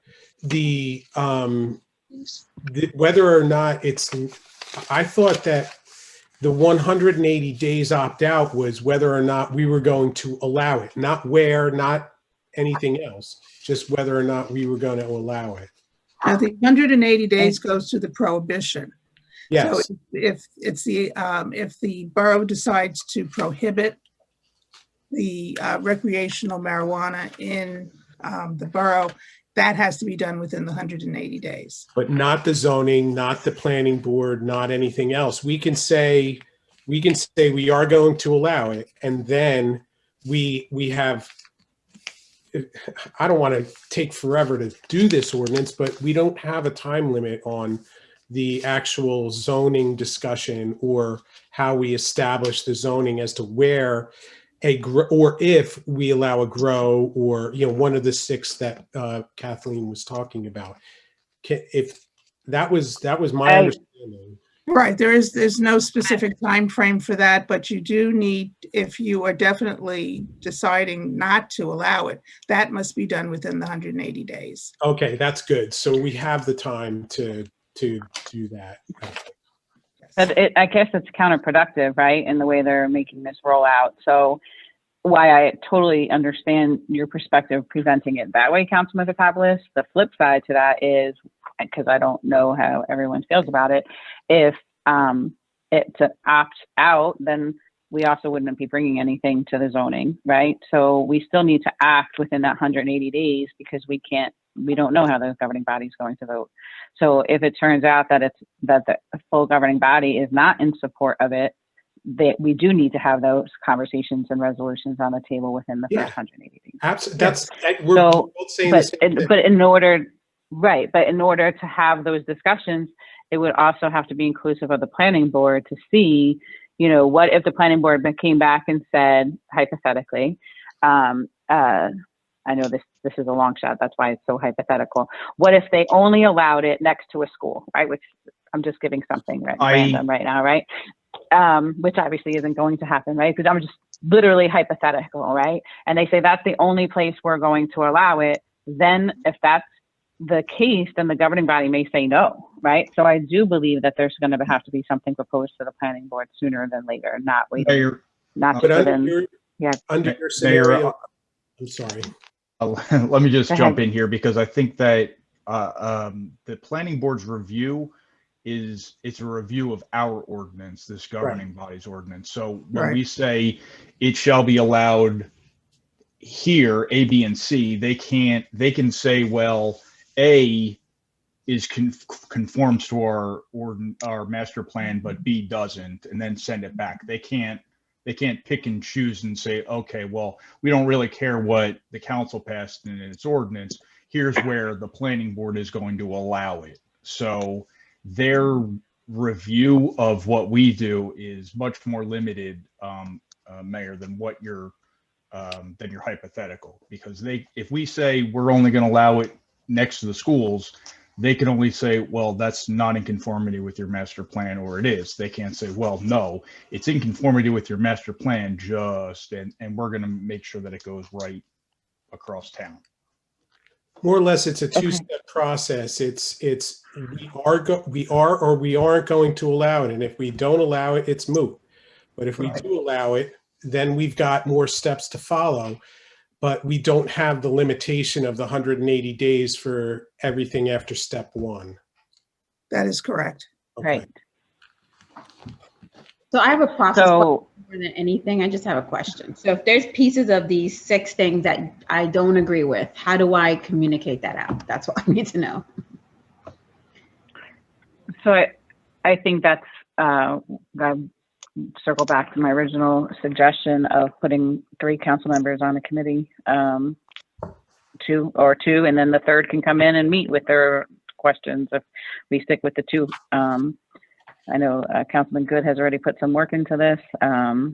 So is anyone opposed to having 2 council people work on this and come up with proposed governance for it? And then we can talk about it. I'd like to ask a question, Leslie. This is if we have a draft ordinance that gets sent around, I guess, for to the council members to comment, I guess either comment back to you or somehow get it. Is that an open public meetings act violation if we, because this is proposed legislation in a draft form? That was a very convoluted question. Yeah, I would actually rather to just be circulated and then full discussion so that we can all hear each other's commentary. Like, how are we going to hear each other's thoughts if they only feed back to Leslie? No, I mean, that's what but I just don't think that we needed to add the extra step of having a committee to create something to then spread it out for then it to be if Leslie creates a draft as our attorney and says, here's a draft, let's comment on it.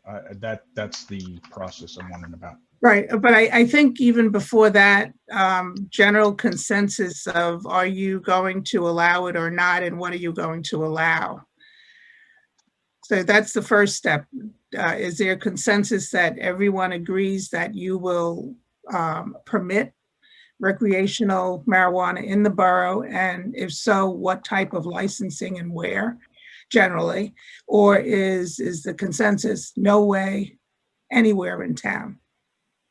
So that's really your first question. Then from there, giving that general direction, makes it a little easier to draft the ordinance or to, mold it a little better. What is the general consensus of the group?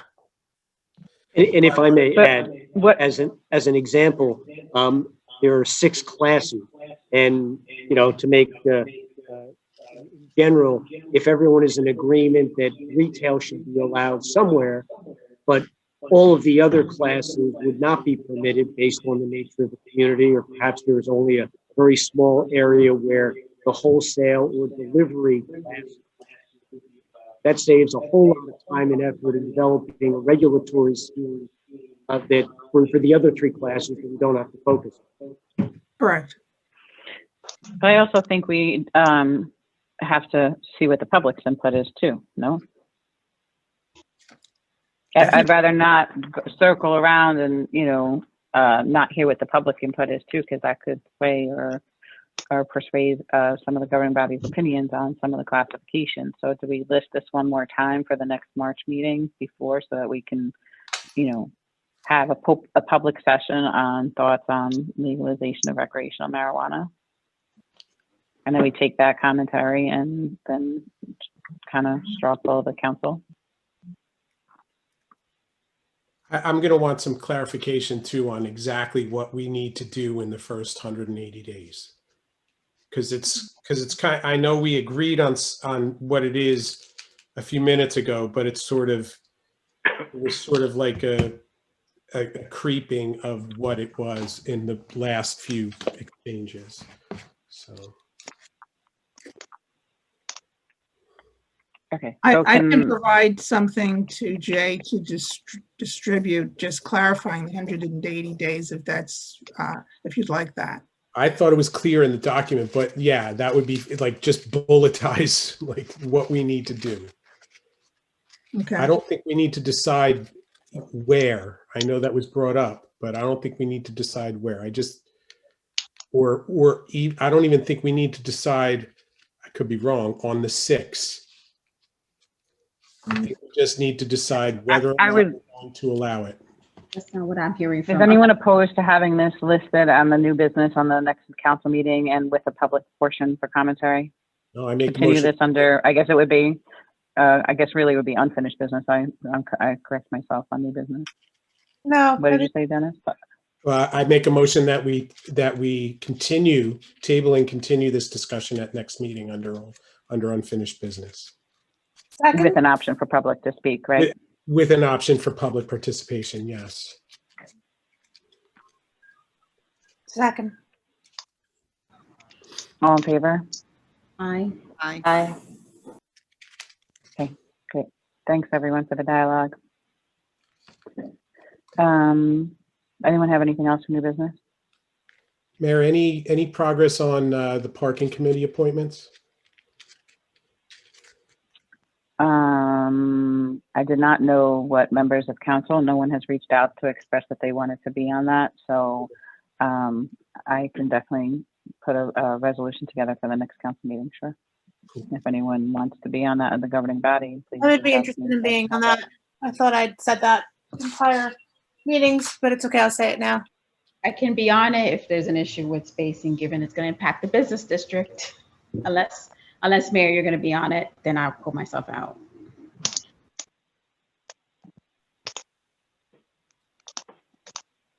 I was thinking that I don't know which of Kathleen or Lorianne were on the circulation committee, but you might be able to kill 2 birds with 1 stone if somebody. Well, the other point was, sorry, go ahead.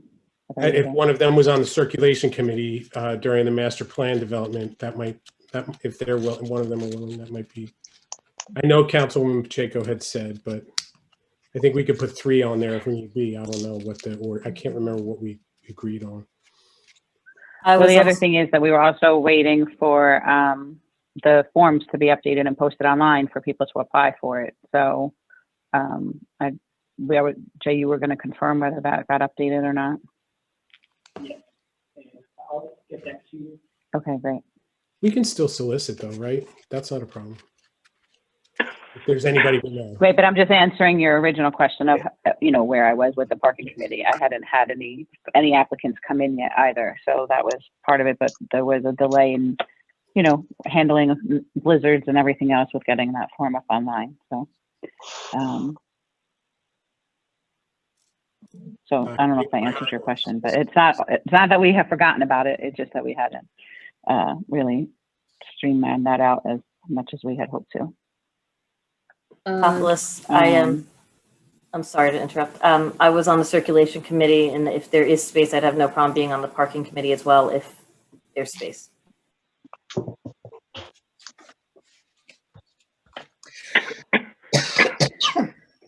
Okay, any other new business items from the council? I don't know if this is new business or not. I have no idea where it falls, but I think, and I may be too early in the year, please forgive me, about the businesses that we have in the waterfront, like the hot dog vendor, the boat ramp. I don't know if this Harbor Commission, I think the Harbor Commission usually gives that in. Is that going to come next month? I know we had license agreements with those vendors.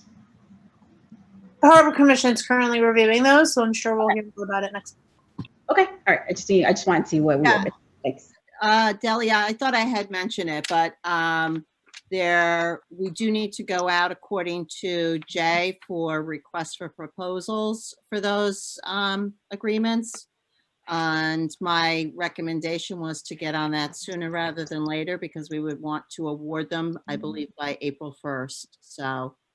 And I know last week it came up that we're still trying to figure out if those proposals have ever been reviewed by Green Acres. So that's going to be another component of it because apparently since they're not continual leases and they're year to year, they may have to be reviewed by Green Acres, but we're trying to get to the bottom of that.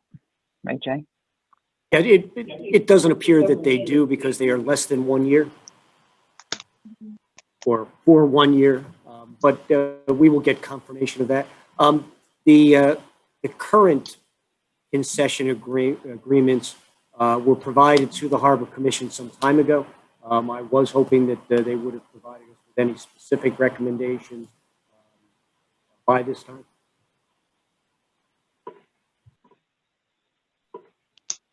Okay, so it sounds like you might be waiting for them and they're waiting for you. So maybe if you and Kathleen can talk about that tomorrow or the next day. Okay, thanks. Okay, any unfinished business? Attorney's report?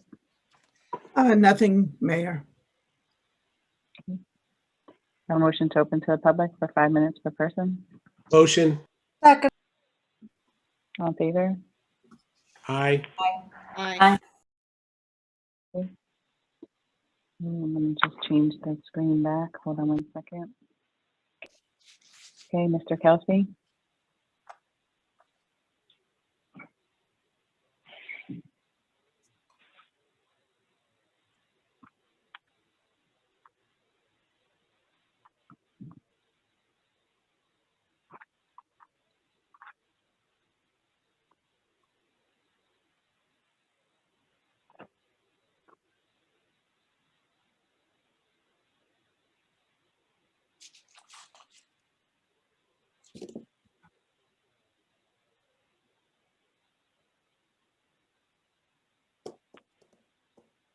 Do we know that you can't do that within the confines of the borough's website?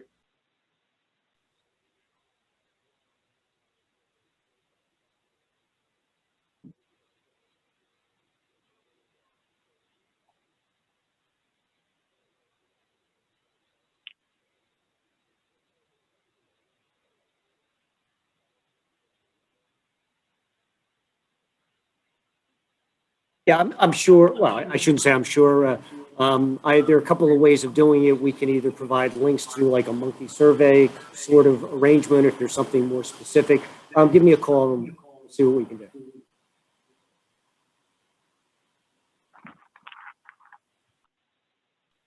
Anyone else that's on video? Want to raise their hand? Mr. Maroney? Yep, Patrick Maroney, 313 Main Street. I just wanted to follow up on my comments a couple weeks ago regarding 5G. Was there any conversation with Mr. Bowman regarding his experience in Hoboken? I guess that's a question for Mr. Delaney. Yes, Mayor, there's been no further dialogue.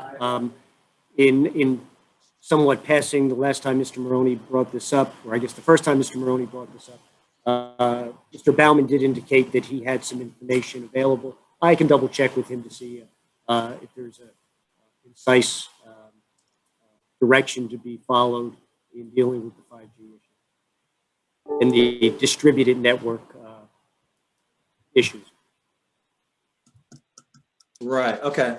What's the best way to kind of follow up on that? Is it just like popping into these meetings, or is that the best way? Actually, Michelle, that's a good question. Michelle, can you put it on unfinished business for next meeting? Follow up on 5G, and then we'll make sure we have something back from Mr. Baumann by then. Okay. Thank you. Or feel free to just bother Jay a number of times per day. I'm pretty sure he'll be happy. No, let's not. Yeah, let's not encourage that. Yeah, let's not encourage that, please. I only did it once. I don't want to push my luck. At least keep it under 50 emails a day, and then we're okay. Got it. Thanks. Anyone else on video? Okay, if you are calling in, if you're on the computer, please, and you want to speak, please unmute yourself before we go to the phone line. Mr. Graham? Yes, Elmer J. Graham Jr., 22 St. Peter's Place. I have a few things. First of all, Mayor, what's the latest on possibly reestablishing a Veterans Committee? I am definitely in the process of working on that. I had dialogue with Councilman Sheridan the other day, and he is willing to continue to serve on that. So I was waiting to hear from him, but I had to wait to reach out to him for some reason. So hopefully within the next couple of weeks, we should have something together. Okay, that's very good. Councilwoman Davidson, this one's for you. Last year, you ran for Borough Council, pushing for a quality of life committee for our borough. Is there any possible chance of that forming? I will, council members don't have to be called out upon, and I can follow up with Ms. Davidson and see if that's a preference of hers to form that. That would be amongst the whole governing body if we were going to have a quality of life committee. Okay, well, all right, thank you. No problem. Thank you, Mr. Graham.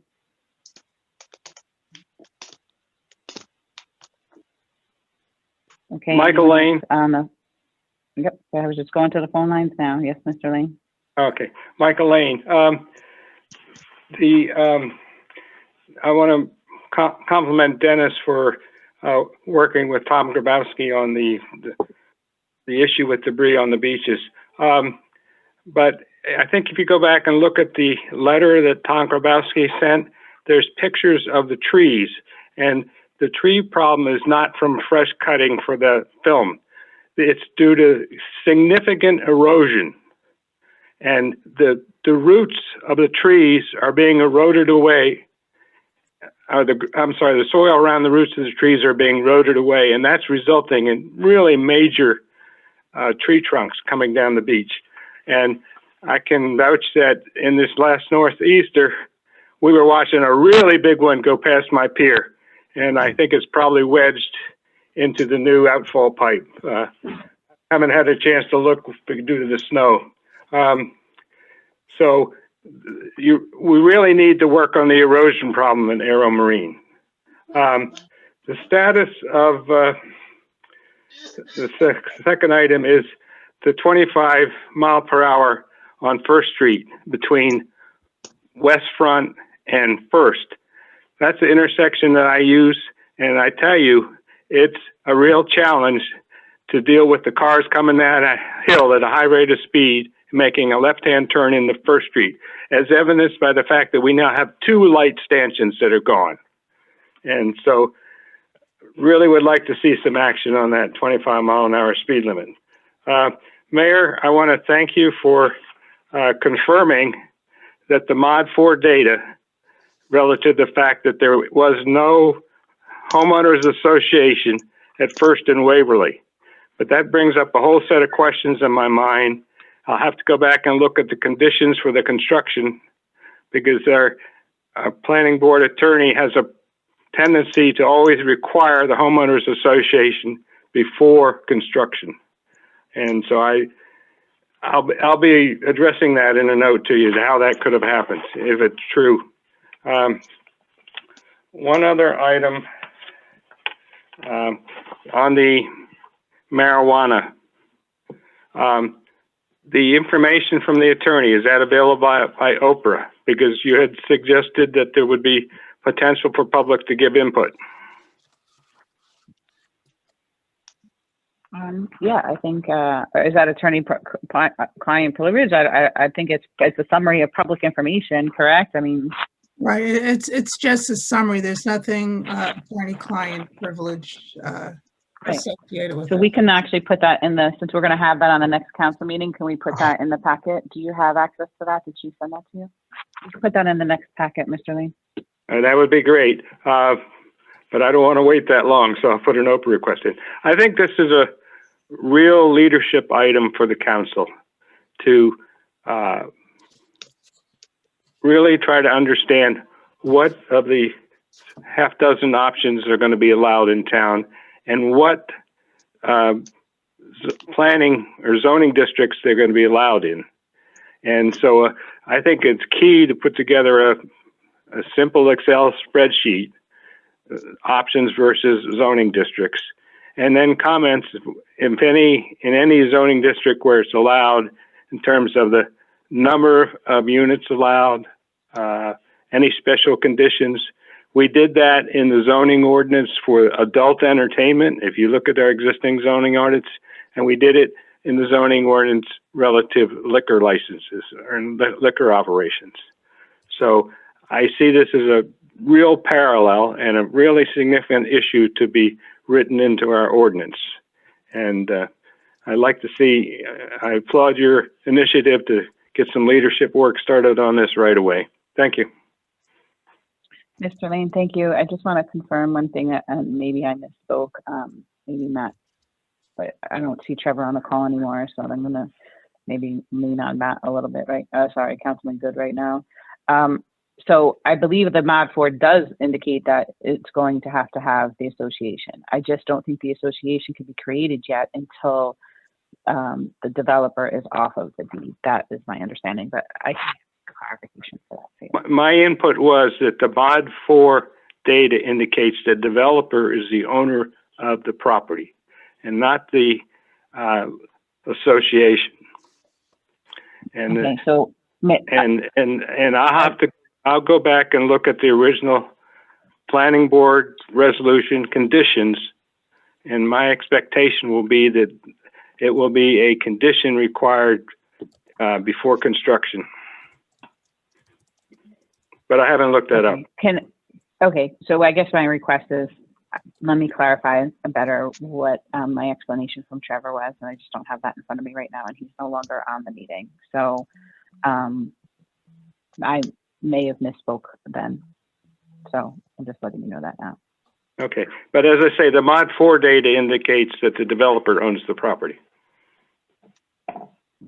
That is my understanding. My understanding is that the association cannot be established yet because of current ownership of the property, but maybe I'm misunderstanding what Trevor told me. So I will clarify. For the, if you remember, for the 44 Beer Street, the planning board attorney had to approve the association document prior to any permits being issued. Okay. And there was quite a bit of work to get that through the planning board attorney. Okay, let me look into it further. Okay, thank you. Okay, thank you. If any other members of the public are on the phone line, please hit star 6 if you'd like to speak.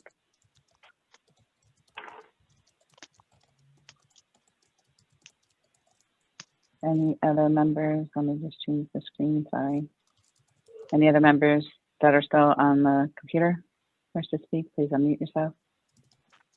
Going once, going twice. Please have a motion to close for the public. Motion. Second. All in favor? Aye. Aye. Thank you. Can I please have a motion to adjourn? Motion. Second. All in favor? Aye. Aye. Okay. Thank you, everyone. Continue to be safe and be well. Good night. Good night,